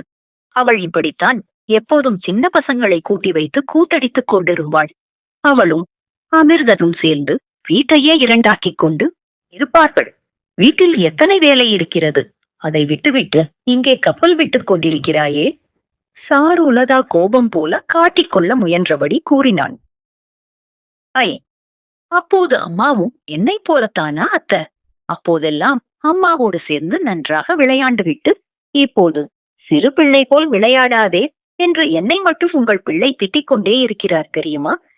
கொஞ்சல் குரலில் மகனை பற்றி அம்மாவிடம் புகார் சொன்னாள் அமுதா. அது பொறாமையாக இருக்கும் அம்மும்மா. ஏன்னா அவன் இப்போ பெரிய கம்பெனி முதலாளி இல்லையா? உன் கூட சேர்ந்து விளையாட முடியவில்லையே என்ற பொறாமைதான் அப்படி பேச வைக்கிறது என்று நினைக்கிறேன் என்று மருமகளை தாங்கி பேசினாள் அந்த மாமியார். மக்கும் அத்தை, அது நிச்சயமாக பொறாமைதான். எப்போ பாருங்க முகத்தை இப்படி என்றபடி தனது முகத்தை அஷ்டகோணலாக்கி காட்டியபடி வைத்துக்கொண்டு, என்ன சின்ன பிள்ளை விளையாட்டு, ஓ போய் ஒழுங்கா வேலையை பாரு என்று அமிர்தனை போலவே பேசி காட்டியபடி திரும்பியவள் அங்கே கதவில் சாய்ந்து நின்றபடி அவளை பார்த்து கொண்டிருந்த அமிர்தனை கண்டதும் குரல் திக்க பேச்சை நிறுத்திவிட்டு அவசரமாக தனது முகத்தை சீர் செய்து கொண்டு விழித்துக் கொண்டு நின்றாள். திரும்பி பார்த்தாள். சாருலதாவை காணோம். அவள் எப்போதோ ஓடிவிட்டிருந்தாள். அடப்பாவி அத்தை, என்னை இப்படி தனியாக மாட்டிவிட்டு போய்விட்டீர்களே என நினைத்தபடி என்று பற்களை காட்டி ஒரு மாதிரி அசட்டு சிரிப்பை அமிர்தனிடம் இழித்து வைத்தாள். சகிக்கல, தாத்தா உன்னிடம் பேசணும்னு வர சொல்றாரு, வா. முன்னால் நடத்தான். நல்ல வேளை இவன் கத்தவில்லை. நிம்மதி மூச்சோடு அவன் பின்னால் போனான். தாத்தாவின் அறையினுள் நுழையும் போது சற்று நின்று அவளிடம், தாத்தா பாவம் வயதானவர், என்னை போல் அவ்வளவாக இதயம் அவருக்கு ஸ்ட்ராங்காக இருக்காது என்று இழுத்து நிறுத்தினாள். புரியவில்லையாத்தான்? பாவம்தா மாதிரி கொடுமையெல்லாம் அவர் முன்னால் செய்து விடாதே. அவர் இல்லை, கொஞ்சம் முன்னால் என்ன பார்த்து சிரித்தாயே, அந்த தாங்க மாட்டார். துளி கூட சிரிக்காமல் ஏதோ சாதாரண விஷயம் போல் இதை சொல்லிவிட்டு உள்ளே போய்விட்டான். சில வினாடிகள் கழித்தே அவனது கேலியை உணர்ந்தவன், அட இவன் இப்படியெல்லாம் கூட பேசுவானா? முறுவலி இதழ் விரிய உள்ளே நுழைந்தாள். தாமரையாக முகம் வளர வந்த பேத்தியை அன்போடு பார்த்தார். சிவராமன், என்னடா இன்று காலையிலிருந்து அமிர்தனிடம் வாங்கி கட்டிக்கொள்ளவில்லை போல, முகம் இப்படி மலர்த்திருக்கிறதே ஐயோ தாத்தா, காலங்காத்தாலே இவளிடம் என்னை மாட்டி விடாதீர்கள். இப்போதுதான் அங்கே அம்மாவும் இவளும் சேர்ந்து என்னை ஒரு வழி பண்ணிக் கொண்டிருந்தார்கள். நான் தான் இவனிடம் மாட்டிக்கொண்டு விழித்துக் கொண்டிருக்கிறேன். இல்ல தாத்தா, இவர் சொல்கிறார், உங்கள் முன் நான் சிரிக்க கூடாதாம். என் சிரிப்பை பார்த்தால் உங்கள் நெஞ்சு தாங்காதாம். அவ்வளவு மோசமாகவா என் சிரிப்பு இருக்கிறது? முத்துப்பொருட்கள் பனீரிட ஒரு எழில் சிரிப்பை சிந்தியபடி கேட்டாள் அமுதா. அட, இந்த அழகான சிரிப்பை சகிக்கலைன்னு சொல்லுபவன் முட்டாள் பயலாகத்தான் இருப்பான். விடுமா, எதற்கோ கற்பூர் வாசனை தெரியாது என்பாள்களை. சிவராமன் கிண்டலை தொடரும் வெற்றி பார்வையோடு அமிர்தனை நேரிட்ட அமுதாவிற்கு மூச்சடைத்தது. அவன் அப்படி ஒரு விழுங்குகிற பார்வையோடு அமுதாவை, அவன் சிரிப்பை, அவள் இதழ்களை பார்த்தபடி இருந்தான். தாத்தா, என்னை பேத்திக்காக செல்ல உங்கள் கழுதையாக்கிட்டீங்களே. சிவராமனுக்கு சொல்லியபடி யாருவையால் அமுதாவை மென்றபடி இருந்தான். ஆமாம்டா, அப்படித்தான். என்ன செய்ய முடியுமோ செய்து கொள். என்ன செய்ய? பேசாமல் கடித்து தின்று விடலாமா என்று பார்க்கிறேன். அமுதாவின் இதழ்களை பார்த்தபடி இதை அவள் கூற முகம் சிவக்க, என்ன இது என அவனை விழிகளால் அவன், யாரை திங்கப் போகிறான்? சிவராமன் புரியாமல் கேட்க அமுதா திருதிருக்க, இதேன இந்த ஆப்பிளைத்தான் என்றபடி அப்போதுதான் சாருலதா தட்டில் கொண்டு வந்து வைத்த ஆப்பிள் துண்டுகளில் ஒன்றை எடுத்துக்கொண்டான். அப்பாடி என பெருமூச்சு விட்டவளை பார்த்து பிறர் அறியாமல் பசுமிட்டினான். மாமா, உங்களுக்கு சாப்பிட வசதியாக சின்ன சின்ன துண்டு போட்டிருக்கிறேன். சிறு துண்டுகளால் இருந்த தட்டை எடுத்து சிவராமனிடம் கொடுத்துவிட்டு திரும்பிய சாருலதா அமுதன் பார்த்தபடி ஆப்பிளை கடித்துக் கொண்டிருந்த தன் மகனை, என்னடி இந்த மழை தொடர்ந்து பெய்வது உனக்கு வாதியாக போய்விட்டது போல இயல்பாக மகனின் தலையை கோத கைகளை உயர்த்தினாள். ஷே, தலையை கலைக்காதீர்கள் அம்மா, என்ன வசதி? சாருலதாவிடமிருந்து தலையை நகர்த்தியபடி கேட்டான். அறக்க பறக்க ஆபீஸிற்கு ஓடாமல் நின்று நிதானமாக வீட்டு வேலைகளை பார்க்க முடிகிறது பார். அதை சொன்னேன், கிண்டலாக கூறினாள். தாயின் கேலியை புரிந்து கொண்டவன், எங்கேமா தாத்தா அப்படி இருக்க விடுகிறார்? இதோ இப்போது கூட பாருங்கள், ஆபீஸ் விஷயம் பேச வேண்டும் என்று எங்கள் இருவரையும் பிடித்து இழுத்து வந்து உட்கார வைத்திருக்கிறார். அமுதாவை விட்டு பார்வையை எடுக்காமல் இதை கூறினாள். சாருலதா சிரித்து விட அமுதா கூச்சத்துடன் தலையை கைகளில் தாங்கி தரைக்கு குனிந்து கொண்டாள். டே, போதும்டா, என்னையே வாருறியா? 1 மணி நேர வேலைதான், பிறகு நீ உன் லீவை என்ஜாய் பண்ணு என்ற சிவராமன். அம்மும்மா, சேதுராமன் உன் பேரில் எழுதி வைத்த பங்குகளை பற்றிய விவரங்கள், அதனை நான் உங்கள் பேரிலும் அத்தான் பேரிலும் மாற்றி தந்து விடுகிறேன் தாத்தா. எனக்கு எதற்கு அது? அமுதா இடைமறித்து கூறினாள். முட்டாள்தனமாக பேசாதே என சிவராமனும், வாயை மூடு என அமிர்தனும் ஒரே நேரத்தில் கத்த அமுதா பயந்து போனாள். அமுதா, மாமாவும் அமிர்தனும் சொல்றபடி கேளுமா. சாருலதா பயத்துடன் கூறிவிட்டு ஓரமாக கவலையுடன் நின்றாள். உனக்கென்ன மனதில் பெரிய தியாகின்னு நினைப்பா? எங்கள் பேரில் மாற்றி எழுதிவிட்டு நீ என்ன செய்ய போகிறாய்? அமிர்தன் குரலில் கோபம் குறையவில்லை. சற்று முன் காதல் பார்வைகளை வீசிக் கொண்டிருந்தவனாய் இவன் என்றிருந்தது அமுதாவிற்கு. சிவராமனின் முகமும் இறுகி உர்ரென்றா இருந்தது. ஏன் அஸ்தான், எனக்கு நீங்கள் இல்லையா? தாத்தா இல்லையா? அதெல்லாம் இருக்கிறோம். ஆனால் இதற்கெல்லாம் மேல் பணமும் வேண்டும், தெரிந்து கொள். அப்போது பணம் இல்லை என்றால் நான் வேண்டாமா? உங்களுக்கு தேவை நானா இல்ல பணமா? இந்த கேள்வி மனதினுள் எழ தலை குனிந்து பேசாமல் இருந்தாள். அமிர்தா, இந்த கழுதை ஏதாவது ஏடாகூடமாக செய்யும் முன் அந்த பங்குகளை இவன் பேரில் ரிஜிஸ்டர் பண்ண ஏற்பாடு பண்ணுடா. வேறு யாருக்கும் மாற்றி கொடுத்து விட முடியாதபடி செய். கழுதை. முன்பு அமிர்தனுக்காக சொன்ன கழுதைக்கும் இந்த கழுதைக்கும் எவ்வளவு வித்தியாசம்! அமுதாவிற்கு கண் கலங்கத் தொடங்கியது. ஆனால் தாத்தா சோர்வுற்று பின்னால் சாய்வதை காணவும் மனம் கொடுக்காமல், என்னாச்சு தாத்தா? நான் பங்குகளை பற்றி இனி எதுவும் பேசவில்லை. உங்கள் விருப்பம் போன்றே நடந்து கொள்கிறேன் என்றாள். முழுவதும் முகம் தெளிவடையாவிட்டாலும் என்ற மூகையிலுடன் பின்னால் தலை சாய்த்தார் அவர். இன்னமும் கோபமுகம் மாறாமல் அமர்ந்திருந்த அமிர்தனை கண்டவள் முகத்தில் புன்னகை பூசியபடி, அது எப்படி அத்தான், உங்கள் முடி இப்படி அலையலையாக பாய்கிறது என்றபடி சட்டென கைகளால் அவன் முடியை கலைத்து விட்டாள். ஏய் என்ன பண்ணுகிறாய்? அவன் வேகமாக பாக்கெட்டில் இருந்து சீப்பெடுத்து தலையை வாரிக்கொள்ள, உங்களுக்கு இப்படி சீவுகிற வேலையே இல்லையே தாத்தா என்றபடி திரும்பி சிவராமனின் வழுக்கை தலையை அழுத்தி வருடிவிட்டு மணியாய் சிரித்தான். தன் இறுக்கம் தளர்ந்து தாத்தாவும் பேரனும் சிரிக்கத் தொடங்க, சீவியிருந்த அமிர்தனின் தலையை மீண்டும் கலைத்துவிட்டு ஓட, அவன் ஈ உன்னை என எழுந்து விரட்ட ஆரம்பித்தான். அவன் கைக்கு அகப்பாடாமல் அந்த அறையின் உள்ளேயே அங்குமிங்குமாக அமுதாவும் சந்தோஷமாக அதனை பார்த்த சிவராமன், சாருலதா அம்முவை பார்த்தாள். நம்ம கலை மாதிரியே இருக்கிறது மாமா. அவளும் இப்படித்தானே பெரிய பிரச்சனையான நேரங்களை கூட ஏதாவது சின்ன சின்ன குறும்புகள் செய்து எல்லோரையும் சிரிக்க வைத்து விடுவாள். சாருலதா கூட கண்ணீருடன் சிரித்தார் சிவராமன். அன்றையின் ஒரு மூலையில் அமிர்தனிடம் அகப்பட்ட அமுதாவின் தலையில் வலிக்காமல் கொட்டு வைத்தபடி அவளை இழுத்து வந்தான் அவன். ஆஹா, இங்கே ஷோ ரொம்ப பிரமாதமாக போய்க் கொண்டிருக்கிறது போல. இடுப்பில் கை வைத்தபடி நின்றதில்லாள் சௌந்தர்யா. ஆமாம் சித்தி, வாங்க, நீங்களும் வந்து சேர்ந்து கொள்ளுங்கள், அவளும் இந்த குடும்பத்தில் ஒருத்திதானே என்ற எண்ணத்தில் அமுதா அழைத்தாள். நாள் நிச்சயம் செய்த மாப்பிள்ளையை விட்டுவிட்டு வேறு ஒருவனோடு வீட்டை விட்டு ஓடிப்போனவளின் மகளுடன் எல்லாம் மானங்கெட்டு போய் இது போலெல்லாம் கூத்தடித்துக் கொண்டிருக்க மாட்டேன். குரூர பார்வையுடன் அவள் கூற விளையாட்டுத்தனம் வரைந்து கற்சிலையாக நின்றாள் அமுதா. செய்தால்தான் திருமணம்.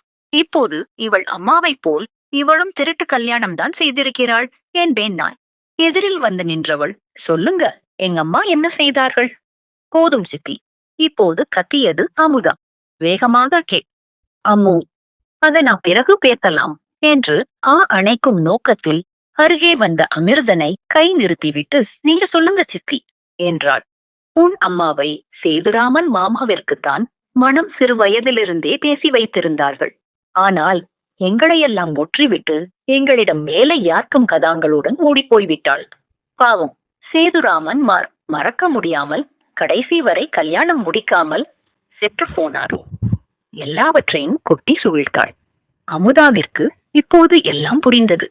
இந்த வீட்டினர் தன் அம்மாவின் மேல் இவ்வளவு கோபமாக இருக்கும் காரணம், சேதுராமன் அவள் பேரில் பங்குகளை மாற்றி எழுதி வைத்த காரணம், அமிர்தன் அவள் தாய் தந்தை மீது வெறுப்பு காட்ட காரணம்.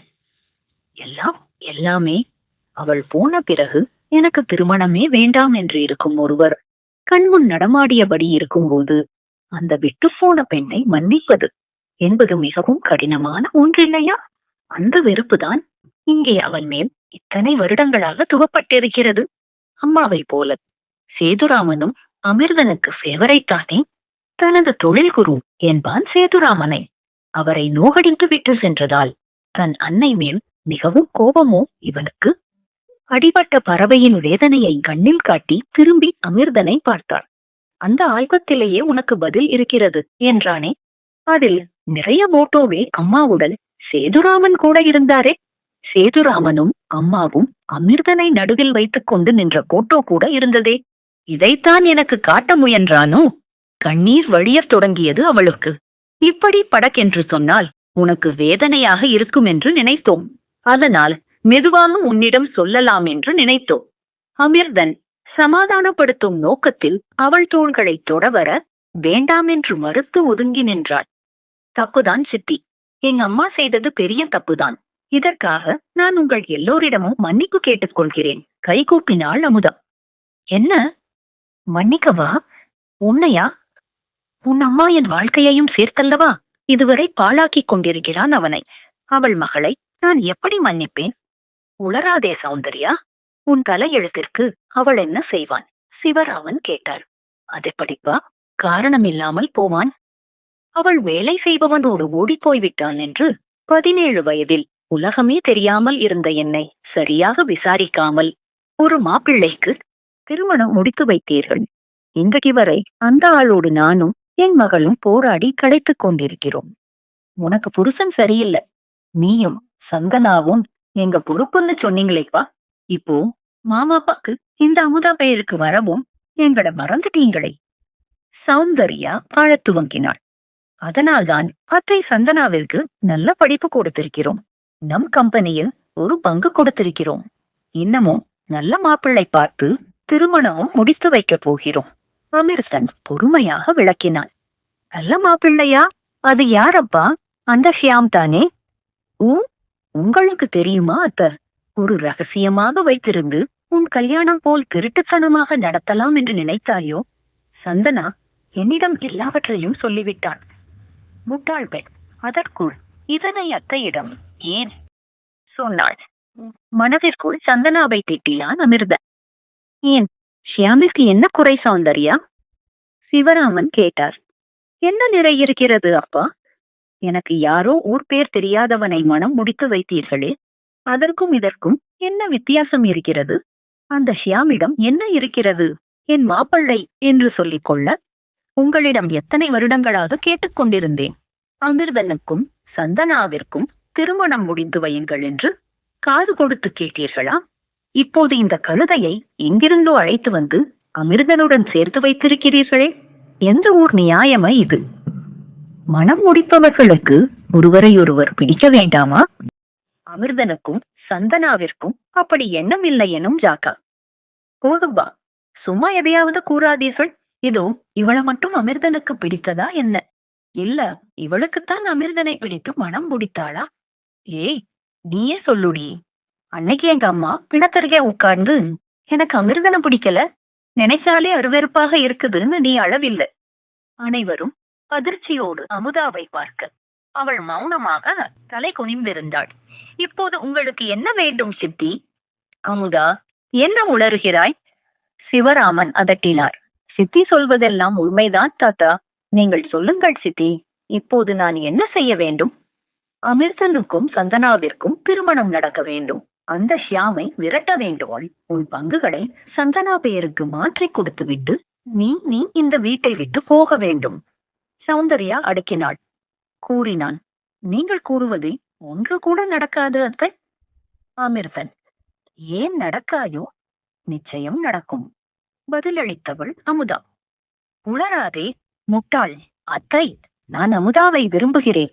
சந்தனாவை எப்படி திருமணம் செய்ய முடியும்? சந்தனா ஷியாமை விரும்புகிறாள். என்னை எப்படி மனம் புரிய சம்மதிப்பாள்? அமிர்தன் கேட்டான். ஆமாம், பெரிய விருப்பம். பணம் எங்கே இருக்கிறதோ அங்கே விருப்பம் தானாக வந்துவிட்டு போகிறது, அலட்சியமாக கூறினாள் சௌந்தர்யா. அப்படியா சித்தி? அப்போது பணம்தான் முக்கியமா? அமுதா கேட்டாள். நிச்சயமாக. உன் பேரின் அந்த பங்குகள் இல்லை என்றால் உன்னை அமிர்தன் திரும்பியாவது பார்த்திருப்பானா? நீயே யோசியேன். முன்பெல்லாம் அவன் உன்னிடம் எப்படி நடந்து கொண்டான்? மிகவும் முரட்டுத்தனமாக. அமுதா அமிர்தனை பார்த்தபடி கூறினாள். இல்லையாகும், அதற்கெல்லாம் வேறு காரணம் இருக்கிறது. அமிர்தன் அவசரமாக சொன்னான். பணம் தவிர்த்து வேறு என்ன காரணம் அத்தான்? பணமே என்னிடம் இல்லை என்றாலும் என்னை உங்களுக்கு பிடிக்குமா? நிச்சயமாக அம்மு. பணத்துக்காக எனக்கு உன்னை பிடிக்கவில்லை, உனக்காக மட்டும்தான். அப்போது அதனை நிரூபியுங்கள். எப்படி எப்படி நிரூபிக்க? பரபரஸ்தான். என் பங்குகளை சந்தனாவிற்கு எழுதி தந்து விடுகிறேன். பிறகும் என்னுடன் வாழ தயாரா?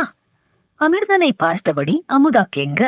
இதற்கு நாள் ஒத்துக்கொள்ள மாட்டேன். சிவராமன் கத்தினார். அவரை அலட்சியப்படுத்தி, உங்களுக்கு நான் மட்டும் போதும் என்றால் எனக்கு நீங்கள் மட்டும் போதும். அதனால் உங்கள் பெயரில் இருக்கும் பங்குகளையும் தாத்தா பெயருக்கு மாற்றிவிட்டு வாருங்கள்.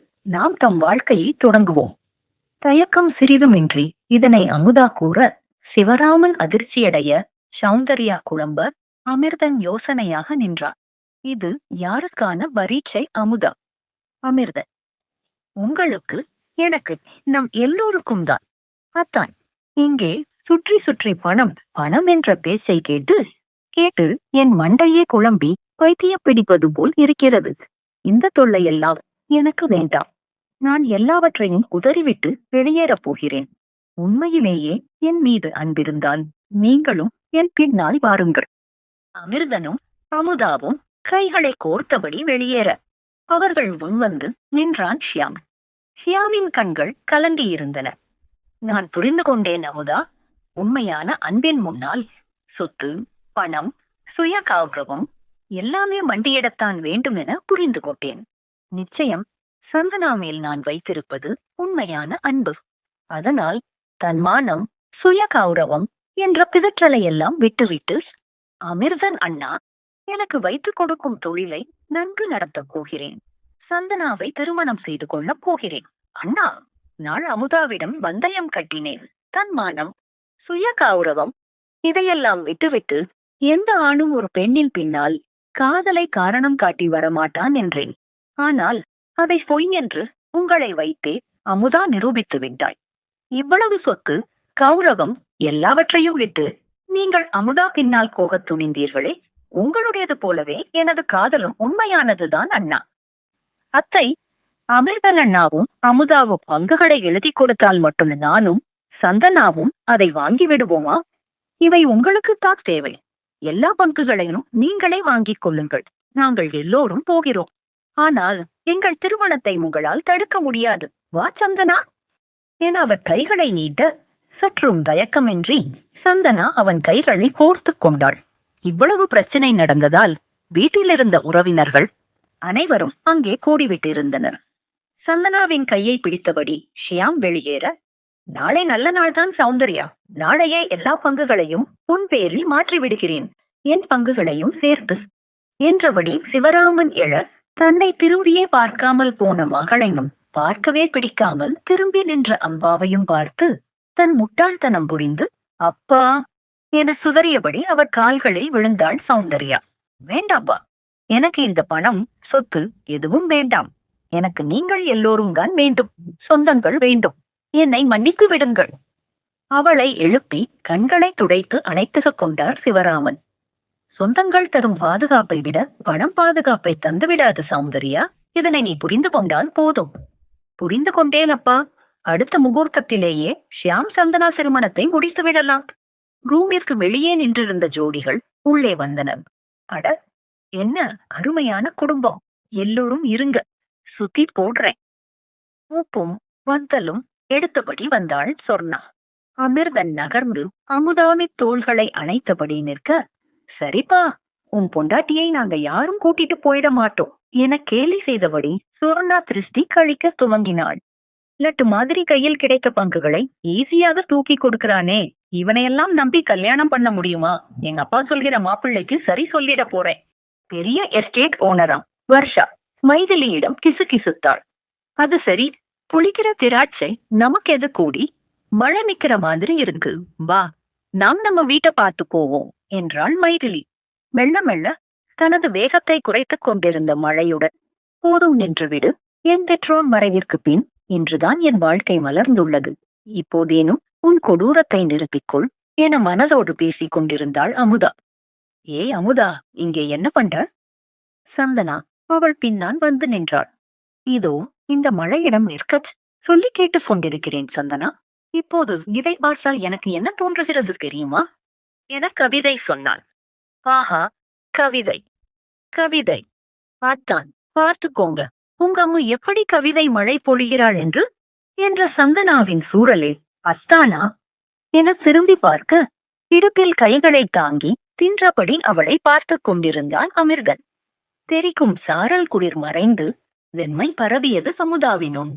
பார்க்கிற பார்வையை பார் என அவனை செல்லமாக முறைத்தாள். கவிதையா? கொஞ்ச நேரம் முன்னால் என்னை கலங்கடித்து விட்டு இப்போது ஏகாந்தமாக கவிதை பாடுகிறாளா? இவளை உதட்டினை மடித்து அவன் ஒற்றை விரலை ஆட்ட, என்னன்னா என்ன பண்ண போகிறீர்கள் என்றபடி ஷியாம் வந்தார். ஷியாம் மச்சான், உங்களுக்காக பேச போய் இப்போது நீங்களே எனக்கு எதிரியா? அமுதாவின் உரைப்பு ஷியாம் பக்கம் திரும்பியது.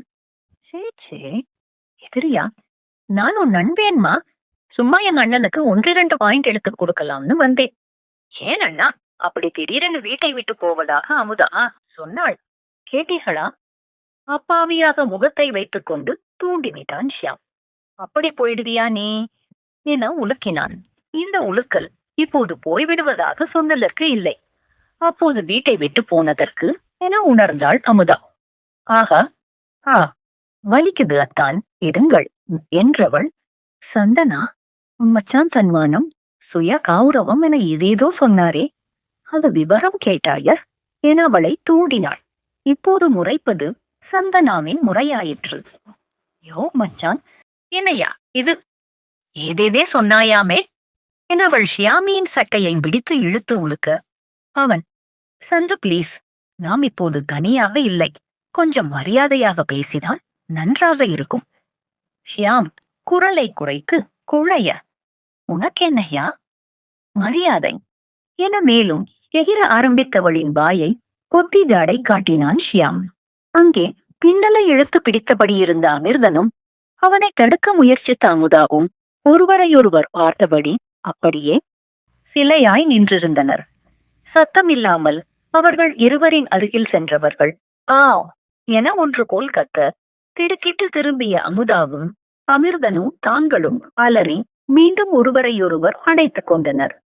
சுத்தம் என தன் தலையில் தட்டி கொண்ட ஷியாம், அண்ணா, இது உங்களுக்கே கொஞ்சம் ஓவராக தெரியவில்லை என்றார்.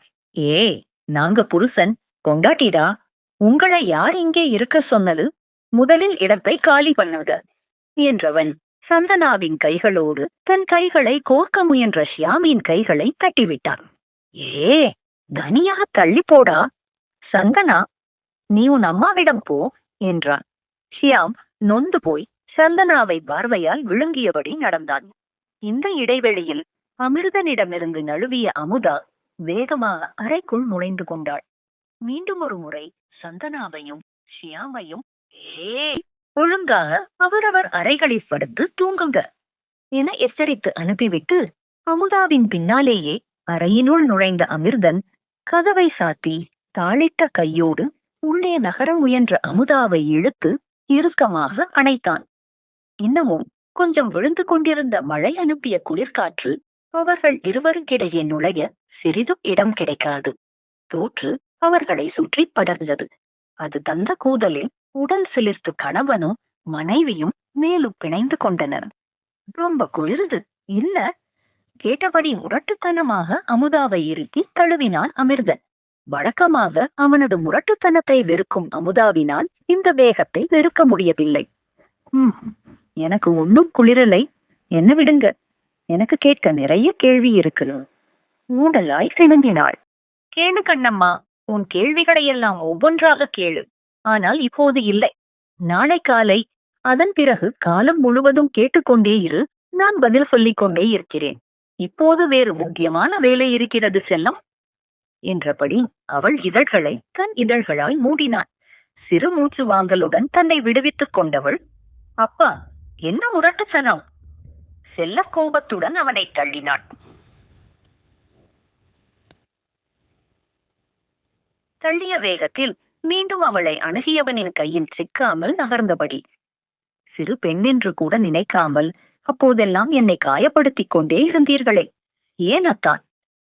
கேட்டவனின் கண்களில் சிறு வேதனை தெரிய தன் வேகம் குறைந்தவனாக அவளை பற்றி இழுத்து கட்டிலில் தன்னருகே அமர வைத்துக் கொண்டான்.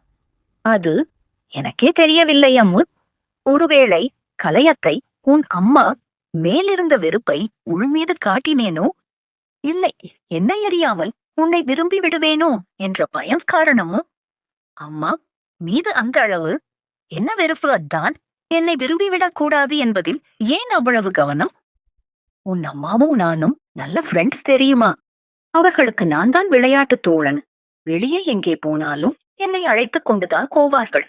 அவர்களுக்கும் சேதுராமன் அங்களுக்கும் திருமணம் என்று நம் வீட்டை நிச்சயித்து இருந்தார்கள். எனக்கு அப்போது 8 வயது. சேதுராமன் அங்களுக்கும் என்னை மிகவும் பிடிக்கும். உன் அம்மன் எல்லாம் தொழிலுக்கு ஆக மாட்டான், நீதாண்டா என் வாரிசு என அவர் அப்போது அடிக்கடி சொல்வார். எப்போது பார்த்தாலும் தொழில், பணம் என்று. என்ன பேச்சு மாமா இது என அத்தை அவரிடம் முகம் சுளிப்பார்கள். என போது உனக்கு பணம் வேண்டாமா? வேண்டும் தான், ஆனால் தேவைக்கு மட்டும். இப்படி பேயாய் திரிந்து அளவில்லாமல் சேர்க்கும் அளவு இல்லை என்பார்கள் உன் அம்மா. ஆனால் சேதுராமன் அங்களுக்கு அப்போது பணம் சம்பாதிப்பதில் அவ்வளவு வெறி இருந்தது. இருவருக்கும் திருமணம் செய்விப்பதாக பேச்சிருந்தாலும் அப்போதெல்லாம் அவ்வளவு எளிதாக இளம் வயதினர் தனிமையில் பேசிவிட முடியாது. அதனால் என்னை பார்க்க வரும் சாக்கில்தான் அத்தையை பார்க்க வருவாள். இருவருக்கும் தனிமை அனுமதிக்கப்படாததால் வீட்டின் ஹாலில் என்னை இடையில் வைத்து பேசிக் கொள்வார்கள். ஆனால் காதல் வசனம் என்று இருவரும் எதுவும் பேசியதாக எனக்கு அப்போது என் வயதிற்கேற்ற விவரம் வரை தோணவில்லை. சேதுராமன் என்கிற தன் தொழில் சாதனைகளை சொல்ல அத்தையும் கொட்டிக்கொண்டு அமர்ந்திருப்பார்கள். சில நேரம் இருவரும் சண்டை போட்டுக் கொள்வார்கள். காரணம் எனக்கு புரியவில்லை. ஆனால் அத்தை முதலிலிருந்தே அங்கிள் மீது அதிருப்தியிலேயே இருந்திருக்கிறார். என் அவர் வீட்டை விட்டு வெளியேறியதும் தான் தெரிந்ததுங்க. உன் தந்தை நம் கம்பெனியில் மேனேஜராக சேர்த்தார். அவரை எப்போது எப்படி அத்தைக்கு பிடித்ததோ தெரியாது. எனக்கென்னவோ அத்தைக்கும் அங்கிளுக்கும் இடையே இருந்த சிறு வேறுபாட்டை தனக்கு சாதகமாக உன் தந்தை மாற்றிக்கொண்டார் என அப்போது மட்டுமல்ல, இப்போதும் தோன்றுகிறது. முகம் சுளித்தபடி கூறினான். அதனால்தான் என் அம்மா அப்பா பேச்சை எடுத்தாலே என்னை காயப்படுத்தி கொண்டே இருந்தீர்களா? ஆனால் நீங்கள் நினைப்பது போல் இல்லை அத்தான். என் தாய் தந்தையுடன் நான் 15 வருடங்கள் வாழ்ந்திருக்கிறேன். முதல் 10 வருடங்களை தண்ணிவிட்டாலும் இறுதி 5 வருடங்கள் எனக்கு ஓரளவு விவரம் புரிகிற வயதுதான். ஆத்மார்த்தமான அன்பும் காதலுமாக பிணைந்து வாழ்ந்தார்கள். என்னவோ ஓ எனக்கு அதை பேசவோ நினைக்கவோ விருப்பமில்லை. மழை நின்று விட்டது போலவே எழுந்து போய் ஜன்னல் வழியாக வெளியே பார்க்கத் தொடங்கினான் அமிர்தன். அவனது வேதனை புரிந்து அவனருகே சென்றவள் வெளியே பார்த்து, ஆமாம், மழை நிற்க தொடங்கிவிட்டது என்றாள். கொஞ்சம் அவன் மூடை மாற்ற எண்ணி, இந்த இடைவிடாத மழை எவ்வளவு விரயங்களை மனித வலிகளை தந்துவிட்டது பார்த்தீர்களா அத்தான்? ஏரியில் வீடு கட்டினால் இப்படித்தான் ஆகும். சிறு வருத்தமும் இழையோட கேட்டாள். இல்லை, அப்படி இல்லை. ஏரியில்தான் சென்னையே கட்டப்பட்டிருக்கிறது. வெளியே பார்த்தபடி கூறினான். என்னது, நிஜமாகவா அத்தான்? 100 வருடம் முன்பு ஏரியாக இருந்த இடத்தில்தான் இப்போதைய தென் சென்னையே உருவாகி இருக்கிறது. தியாகராய நகர், பனகல் பார்க், நுங்கம்பாக்கம், வள்ளுவர் கோட்டம் எல்லாமே ஏரிதான். ஓ, ஆனால் அதெல்லாம் வெள்ளத்தால் முழுகலையே. அதெல்லாம் கட்டுழப்பவே ஒழுங்காக பாதாள சாக்கடை, மழை நீர் கால்வாய்னு சரியான முறையில் கட்டினாங்க. இப்போ புதிதாக கட்டுகிற இடத்தில் இதையெல்லாம் முறையாக செய்வதில்லை. அதுதான் இந்த பேரழிவிற்கு காரணம். ஓ, இந்த வெள்ளத்தில் கஷ்டப்படுபவர்களுக்கு நாம் ஏதாவது செய்ய வேண்டும் அத்தான்.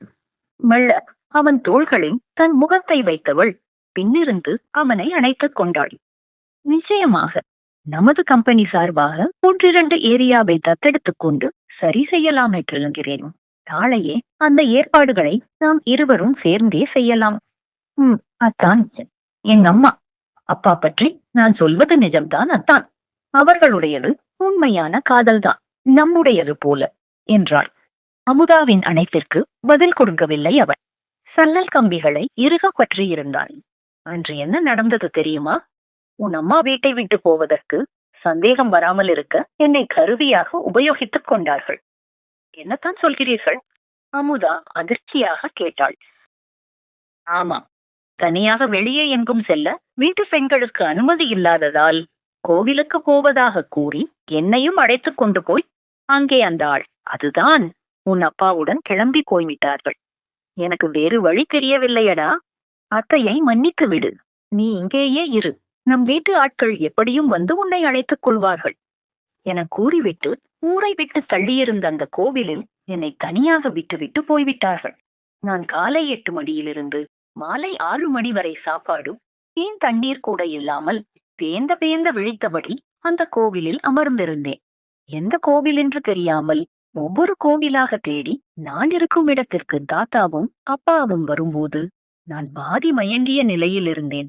வீடு வந்ததும் அவள்தான் கூப்பிட்டாள் என்றால் நீ எங்களிடம் சொல்லிவிட்டு போயிருக்கலாமேடா என அம்மா என்னை அடித்து துவைத்து விட்டார்கள். சேதுராமன் அங்கேதான் நம்மோடு அம்மாவை திட்டி அடிகளிலிருந்து என்னை காப்பாற்றினார். அன்றைய மனவேதனையையும் உடல் வேதனையையும் இன்று அமிர்தன் பிரதிபலிக்க, சன்னல் கம்பிகளை பற்றியிருந்த அவன் கைகளை பற்றி தன்புறம் அவனை திருப்பி இருக அணைத்துக் கொண்டாள் அமுதா. எனக்கு புரிகிறது அத்தான். அவன் தோள்களை வருடி ஆறுதல் கொடுத்தியவள். அம்மா மீதும் அப்பா மீதும் இவ்வளவு வெறுப்பு இருக்கும் போது எப்படி என்னை விரும்பினீர்கள் அத்தான் ஆச்சரியமாக கேட்டாள். இதற்கான பதில் இன்று வரை எனக்கு தெரியவில்லை அம்மு. நீ முட்டைக்கண்ணை உருட்டியபடி அன்று காலையில் நம் வீட்டினுள் வந்து நின்றாயே, அப்போதே காரணமே இல்லாமல் உன்னை மிகவும் பிடித்து விட்டது. இதென்ன, இந்த சின்ன பொண்ணை நமக்கு பிடிக்கிறது. இவள் அம்மாவை நினைத்தால் இவளை நாம் வெறுக்கத்தானே செய்ய வேண்டும்னு நினைச்சிட்டே பாட்டி கிட்ட போய் உன்னை கூட்டி வந்ததற்காக சண்டை போட்டேன். எப்போது பார்த்தாலும் உன் பக்கம் போகும் கண்களை தடுப்பதற்காக நீ எதிர்ல வந்தாலே உன்னை திட்டத் தொடங்கினேன். ஒரு நாள் மழையில் தள்ளிவிட்டீர்களே அத்தான். அத்தோடு அமுதாவின் கேள்வியில் வேதனை தெரிந்தது. அவளை தன்னருகே இழுத்து கொண்டான். தப்புதான் கண்ணம்மா. அந்த சிறு வயதில் அந்த சொல் உன்னை எவ்வளவு வேதனைப்படுத்தி இருக்கும் என புரிகிறது. ஆனால் அப்படி சொல்லிவிட்டு உன்னை விட நான் அதிகம் வேதனைப்பட்டுக் கொண்டிருந்தேன் தெரியுமா? ஏதோ என்னை மயக்கும் திட்டத்தில்தான் அப்படி கூறுகிறாய் என்று எண்ணி. ஏனென்றால் நீ அத்தான் என்று அழைக்கும் போது உண்மையிலேயே நான் மயங்கிக் கொண்டிருந்தேனே. கூப்பிடாதே என்று விட்டு பிறகு எப்போது அத்தான் என்று அழைப்பாய் என ஒவ்வொரு முறையும் உன் வாயை பார்த்து கொண்டிருந்தேன் தெரியுமா? அன்று உன்னை பார்த்து கொண்டே படிகளில் இறங்கி வந்து கொண்டிருந்தேன். நீ உன் மேலெல்லாம் மழைத்துளிகள் தெரித்திருக்க ஆவலோடு மழைத்துளிகளுடன் விளையாண்டு கொண்டிருந்தாய். நீரில் மிதந்து கொண்டிருக்கும் தாமரையை எனக்கு நினைவூட்டினான். எனக்கு அப்போது உடனே உன்னை இழுத்து அணைத்து முத்தமிட வேண்டும் என்ற வேகம் தோன்றியது. அடக்க முடியாமல் அந்த ஆசை வளர்ந்து கொண்டே சென்றது. இதற்கு முன்பும் உன்னை பார்க்க பிடிக்கும், உன்னுடன் பேச ஆசை இருக்கும், உன்னுடன் விளையாடும் ஆவல் வரும். இப்படி அணைக்க தோன்றும். பேண்ட் பாக்கெட்டில் உள்ள கைகளை விட்டுக்கொண்டு என்னை கட்டுப்படுத்த முயற்சித்தேன். 2 வார்த்தை உன்னிடம் பேசிவிட்டு நகர்ந்துவிட எண்ணி அருகே வந்தேன்.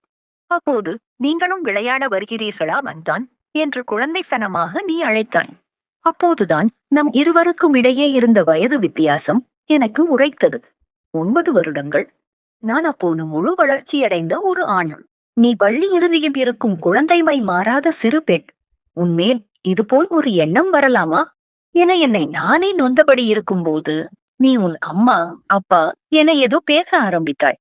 அது என் ஆத்திரத்தை தூண்ட சட்டென என் வேகத்தை மாற்றி உன்னை மழை நீருக்குள். ரொம்ப வலித்ததாடா? 5 வருடங்களுக்கு முன் தள்ளிவிட்டதற்கு அவன் இப்போது வருடிவிட தாங்க முடியாமல் சிரிக்க ஆரம்பித்தாள் அமுதா. என்ன வயது வித்தியாசமா? அடமக்கு தான் இது எனக்கு தோன்றவே இல்லையே என்றபடி அவன் மீசையை பிடித்து இழுத்தாள். வலிக்குதுடி. அதென்ன தலையை கலைக்கிறாய்? மீசையை பிடித்து இழுக்கிறாய்? உனக்கு விளையாட்டு பொம்மையா நான்? அவளது 2 கன்னங்களையும் பற்றி கிள்ளிப்படி கேட்க, ஆமா, பின்ன பெரிய ஆளா நீங்க. இப்போ சொல்லுங்க, எனக்கு பயந்துட்டு தானே கனடா ஓடுனீங்க? அது உனக்கு தெரிஞ்சிடுச்சா? உண்மைதான். அதற்கு பிறகு உன்னை பார்க்கும் போதெல்லாம் இது போலத்தான் அணைக்க வேண்டும், முத்தமிட வேண்டும் என்று ஏதேதோ தோன்றியபடி இருக்க, என்னை அறியாமல் இதுபோல் நடந்துவிட வேணும் என்றுதான் தாத்தா பாட்டியிடம் அடம் பிடித்து கனடா போனேன். அங்கே 3 வருடங்கள் இருந்து ரொம்ப கஷ்டப்பட்டு உன்னை மறந்து விட்டேன் என எண்ணி என்னை நானே தேற்றிக்கொண்டு இங்கே வந்தால் அன்று அதிகாலை நீ கோலம் போட்டுக் கொண்டிருந்தாய். உன்னை பார்க்க முதல் நிமிடமே தோல்வி எனக்கு. கால் டாக்ஸியை தெருமுனையில் நிறுத்திவிட்டு உன்னை பார்த்து கொண்டே நடந்து வந்தேன். அருகில் வந்ததும் அப்போதும் உன்னை அணைக்க வேண்டும் என்ற எண்ணம். இப்போது உன்னை குழந்தை என்று கூற முடியாதே. ஆனால் அப்போது நிமிர்ந்த நீ ஜாக்கிரதையாக வாங்க வாங்க என்றாய். அத்தான் என்று உன் அழைப்பில்லாமல் அப்படியே ஆஃப் ஆகிவிட்டேன். வேலைக்காரின்னு நினைத்தேன் என்று உன்னை காயப்படுத்திவிட்டு உள்ளே போய்விட்டேன். என்னை பார்த்து மயக்க பார்க்கிறாயா என கேட்டுவிட்டீர்களே என்ற வேகம் எனக்கு. அதனால் இனி அத்தான் என்று அழைத்து விடக் போதே. அதாவது சேதுராமன் என் பேரில் பங்குகளை கூடாது என மிக ஜாக்கிரதையாக இருந்தேன்.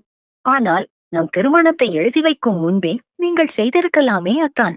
இதனால் எனக்கு பணத்துக்காக மனமுடித்தீர்களோ என்ற எண்ணம் வராமல் இருந்திருக்குமே.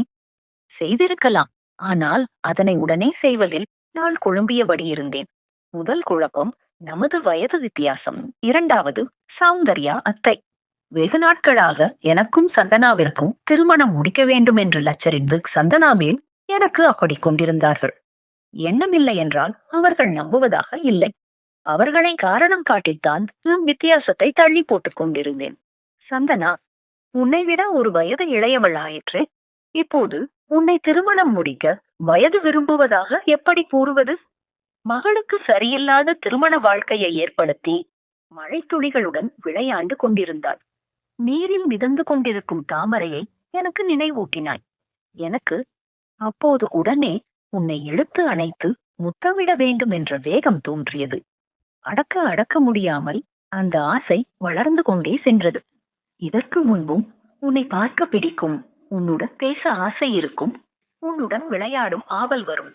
இப்படி அணைக்க கொடுத்து விட்டோம் என்ற குற்ற உணர்வில் பாட்டியும் தாத்தாவும் வேறு அத்தைக்கும் சந்தனாவிற்கும் நிறைய இடம் கொடுத்து வைத்திருந்தார்கள். இந்த நேரத்தில் தான் எங்கில் தன் பங்குகளை உன் பேரில் மாற்றிவிட்டு இறந்து போனார். இதனை ஒரு காரணமாக கொண்டு உன்னை மணமுடிக்க விரும்புவதாக தாத்தாவிடம் சொன்னேன். அந்த பங்குகளுக்காக மட்டுமின்றி உண்மையாகவே உன்னை விரும்புகிறேன் தானே என பல முறை கேட்டு தெரிந்து கொண்டுதான் தாத்தா அந்த கழுதையை இழுத்துட்டு போய் ஏதாவது கோவிலில் வைத்து தாலி கட்டிட்டு வாடான்னு சொன்னார். ஏ, அதெப்படி உனக்கு தெரியும்? நான் அன்று தாத்தாவிற்கு பால் கொண்டு வந்தேன். நீங்கள் பேசிக் கொண்டிருந்ததை கேட்டேன். இந்த பங்குகளுக்காக இந்த திருமண முடிவை நீங்கள் எடுத்திருக்கிறீர்கள் என நினைத்தேன். அங்கே நிற்க பிடிக்காமல் உள்ளே ஓடிவிட்டேன். வந்தவள் கொஞ்சம் முன்னால் வந்திருக்க கூடாதா? அம்மோ, என் உயிர் போல தாத்தா என்று பலவித காதல் வசனம் எல்லாம் பேசியல்லவா நான் தாத்தாவிடம் நம் திருமணத்திற்கான சம்மதத்தை வாங்கிக் கொண்டிருந்தேன். அடடா, மிஸ் பண்ணிவிட்டேனே.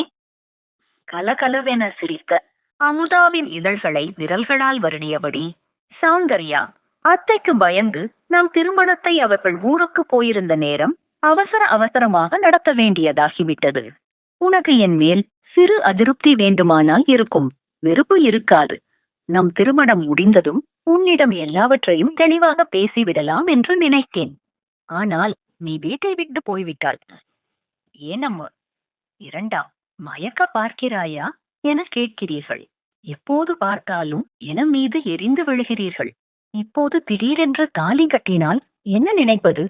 அத்தோடு அன்று தாலி கட்டிவிட்டு உங்கள் கரம் பற்றி அக்னிவலம் வரும்போது என்னை அறியாமலேயே உங்கள் பக்கம் முழுவதுமாக மனம் சாய்ந்து விட்டது. வீட்டிற்கு காரில் திரும்ப வரும்போது அப்படியே உங்கள் மேல் சாய்ந்து அணைத்துக் கொள்ள வேண்டும் போல் தோன்றியது. என்னை நினைத்து நானே குழம்பி போனேன். அத்தான் என்றதற்கே மயக்குகிறாயா என கேட்டவர் இந்த பங்குகளுக்காக என்னை மனம் முடித்தவர். இப்படியெல்லாம் என் மனதில் எண்ணமோடுவது தெரிந்தால் என்னை மிகவும் கேவலமாக நினைப்பீர்களே என எண்ணித்தான் வீட்டை விட்டு போகும் முடிவெடுத்தேன். சரிதான், நான் கனடாவிற்கு ஓடினேன். நீ வீட்டை விட்டு போனாயா? மற்றதில் எப்படியோ இதில் நாம் இருவரும் சரியான ஜோடிதான். சிரித்தபடி அவளை அணைத்துக் கொண்டான். அது சரி, பிறகு என்னை தேடி வந்து அழைத்து வந்த பிறகும் எனதான் என்னிடம் பிரியமில்லாமலேயே நடந்து கொண்டீர்கள். என் கை சாப்பாட்டை கூட சாப்பிடவில்லையே. ஏ அம்மா, அதற்கு காரணம் வேறு. நான் கனடாவிலிருந்து வந்து பார்த்தால் நீ கிட்டத்தட்ட இந்த வீட்டு வேலைக்காரியாகி இருந்தாய். உன்னை சமையலறையிலிருந்து வெளியேற்ற வேண்டும் என்றுதான் உன் வேலைகளை குறை கூறியபடி இருந்தேன். பிறகு நீ வீட்டை விட்டு போய்விட்டதை என்னால் நம்பவே முடியவில்லை. ஆனாலும் உன்னை கண்டுபிடித்து என்னை உனக்கு விலக்கிவிடும் வேகத்தில்தான் அந்த மழையும் ஓடிக்கொண்டிருந்தேன். ஆஹா, இதுதான் உங்களை விளக்கும் லட்சணமா? அப்பா, என்ன முறை உரைத்துக் கொண்டு நின்றீர்கள்? கொட்டும் மழையிலும் அனல் அடித்தது தெரியுமா? உன்னை அழைக்கும் வேகத்தில் நான் வந்தால் தடித்தடியாக 4 ஆம்பளைகளோடு நின்று பேசிக் கொண்டிருக்கிறாய். பக்கத்தில் வந்தால் ஒரு தடியன் என்னையே யார் என்று கேட்கிறான். எனக்கு கோபம் வருமா? வராதா? அமிர்தனின் குரலில் இப்போதும் லேசாக கோபம். பதிலுக்கு சிரித்தாள் அமுதா. ஓ திலீப், அவன் என்னை எப்படி அழைத்தான் தெரியுமா? அக்காவென்று. அக்காவா? அவன் பார்வையாலேயே உன்னை பக்கெட்டாக ஜோலால் நினைத்துக் கொண்டிருந்தான். ஆமாம் அத்தான். ஆனால் அது முதலில் நான் திருமணமானவன் என தெரிந்ததும் அவனுக்கு அக்காவாகிவிட்டேன் தெரியுமா? விடுங்கள் அத்தானே, அவர்கள் விளையாட்டு பிள்ளைகள். முதலில் தான் அந்த கோபம். பிறகு வீட்டிற்கு வந்த பிறகும் காப்பியை மழை நீருக்குள் கொட்டினீர்களே. அமுதாவின் குரல் மெலிந்து ஒலித்தது. ஏய், சும்மா என்னையே குறை சொல்லாதே. அன்று பாட்டியின் முன்னால் படுத்தபடி நீ என்னை பிடிக்கவில்லை என்று கூறவில்லை. அருவெறுப்பாக இருக்கிறது என்று கூட சொன்னாயே. அமிர்தனின் கோபக்குரலுக்கு பின் வேதனை இருந்தது. ஐயோ, அதை நீங்கள் கேட்டீர்களா? அது அப்போது நான் இருந்த மனநிலையிலும் பாட்டியிருந்த அதிர்ச்சியிலும் உளறியது அத்தான். இறந்தவர் உங்கள் மார்பில் சாய்ந்து அழும் எண்ணம் எனக்கு. நீங்களானால் என் பக்கமே திரும்பாமல் விரைத்தபடி இருந்தீர்கள். அந்த ஆற்றாவையில் தான் அப்படி பேசிவிட்டேன் என நினைக்கிறேன். சாரி அத்தான். அவன் கன்னங்களை வருடி மன்னிப்பு கேட்டாள். உன்னை என் அறைக்குள் தங்குவதற்கு வரவைக்க எவ்வளவு கஷ்டப்பட்டேன் தெரியுமா? தாத்தாவிடம் சொல்லி கீழே நீ இருந்த அறையை பூட்ட வைத்து உன் சாமான்களை என் அறைக்கு மாற்றி நீ எப்போதடா வருவாய் என மேலிருந்தபடியே கவனித்தபடி இருந்தால் நீ அங்குமிங்கும் நடக்கிறாயே தவிர இந்த பக்கம் திரும்புவதாக இல்லை. உங்கள் அறைக்குள் வந்தால் நிச்சயம் கழுத்தை பிடித்து என்னை வெளியே தள்ளுவீர்கள் என்ற பயத்தில் நான் அங்குமிங்கும் நடந்து கொண்டிருந்தேன். அன்றைய தனது பயத்தை இன்று நினைத்து சிரித்தாள் அமுதா. வெளியே தள்ளுவதா? நீ எப்போது வருவாய்? எப்போது என் மனதை உன்னிடம் கொட்டலாம் என நான் இருக்க, நீ வெட்டியாக அந்த வர்ஷினியிடமும் மைதிலியிடமும் நின்று அரட்டை அடித்துக் கொண்டிருக்கிறாய். சரி, இவளுக்கெல்லாம் நேர்வழி சரிபடாது. அதிரடிதான். நேராக கீழே இறங்கி போய் அப்படியே குண்டுக்கட்டாகி வந்துவிட வேண்டியதுதான் என்று நான் முடிவு செய்த போது நீ பால் தம்ளருடன் மாடி ஏறி வந்தாய். அன்று கொண்டு வந்த பாலையும் நீங்கள் குடிக்கவில்லை என நினைவூட்டினார். பாலை திரையில் வைத்து எடுத்துக்கொண்டு வரிசையாக ஒவ்வொருவரிடமும் நின்று வம்பளக்கிறாய். பிறகு ஆடி அசைந்து மேலேறி வந்து என்னிடமே வம்பிழுக்கிறாய். இத்தனை நேரத்திற்கும் கொட்டுகின்ற மழைக்கும் அந்த பால் தாங்குமா? ஆடி பச்சை தண்ணீராக போய்விட்டது. அதுதான் குடிக்காமல் வைத்து விட்டேன். எப்படியோ சந்தனாவிற்கும் ஷியாமிற்கும் நன்றி சொல்ல வேண்டும். அவர்கள் சந்திக்க அந்த பழைய சாமான் அறையில் ஏற்பாடு பண்ண போய்தான் நாம் ஒருவரையொருவர் அறிந்து கொண்டோம் என்றவன் திடீரென நினைவு வந்து, ஏய், ஷியாமிடம் எப்போது பேசினாய் என்றான். மறுநாள் காலையிலேயே அத்தான், நீங்கள்தான் என்னை பேச சொல்லியிருந்தீர்களே. ஊருக்கு கிளம்பும் எண்ணத்தில் இருந்தார் அவர். அவரிடம் சந்தனாவிற்காக நீங்கள் வைத்துக் கொடுக்கும் தொழிலை ஏற்றுக்கொள்ளுமாறு கேட்டேன். எந்த ஆம்பிளையும் தன் சுய கௌரவத்தை விட்டு இப்படி வரமாட்டான் என அவர் வாதாடினார். எனக்கு 2 நாட்கள் டயம் கொடுங்கள், அன்புதான் முக்கியம் என்று நிரூபிக்கிறேன் என அவரிடம் கூறிவிட்டு என்ன செய்வது என தெரியாமல் யோசித்துக் கொண்டிருந்தேன். அப்போது சௌந்தர்யா, அத்தையே இதற்கு வழி ஏற்படுத்தி கொடுத்து விட்டார்கள். உங்களை வைத்தேன் அன்பை பற்றி ஷியாமச்சானுக்கு பாடம் எடுத்து விட்டேன். அவனுக்கு பாடம் சொல்லுகிற மாதிரி என்னையும் சோதித்தாய் போல. அமிர்தனின் குரலில் சிறு தாங்கல் இருந்தது. இல்லையத்தானே, உங்கள் அன்பில் எனக்கு சந்தேகம் இல்லை. எப்போதிருந்து தெரியுமா? 7 அன்று அந்த பழைய சாமான்கள் அறையில் சோபாவின் பின்புறம் என்னை அணைத்திருந்தீர்களே, அப்போதிருந்து அன்பாய், பாசமாய், பாந்தமாய், ஆதரவாய், அறிவாய், எல்லாவற்றிற்கும் மேல்காதலாய் இருந்தது அந்த அணைப்பு. அதன் பிறகு உங்கள் அன்பின் மேல் எனக்கு எந்த சந்தேகமும் இல்லை. அந்த தைரியத்தில்தான் இன்று அனைவர் எதிரிலும் என் பின்னால் வாருங்கள் என்றேன். அடடா, இது எனக்கு அன்றே தெரியாமல் போயிற்றே. தெரிந்திருந்தால் அன்று நீ மழையில் விளையாடிக் கொண்டு நின்றாயே, அப்போதே உன்னை அணைக்கு என் அன்பை உனக்கு உணர்த்தியிருப்பேனே. இப்போது பார், எவ்வளவு நாட்கள் வீணாகிவிட்டது. முக்கும் இப்போது இங்கே மணிக்கணக்கில் நேரம் வீணாகிக் கொண்டிருக்கிறது, அது தெரியவில்லை என்றோ வீணான நாட்களுக்கு வருத்தப்படுகிறார். குறும்பு கொப்பளிக்க அமுதா கூற, ஏ அம்மு, நான் எவ்வளவு பெரிய டியூப் லைட் உன்னை என்றபடி அவளை அள்ளிக்கொண்டு கட்டிலில் சரிந்தான் அமிர்தன். வெளியே மழை சுத்தமாக நின்று வானம் தெளிவானது. தொடர் மழையால் துன்பப்பட்டிருந்த மக்கள் நின்றுவிட்ட மழையால் ஆனந்தப்பட்ட ஆரம்பித்தனர். அமுதா, அமிர்தனின் வாழ்வு ஆனந்த மழையால் நிறையத் தொடங்கியது.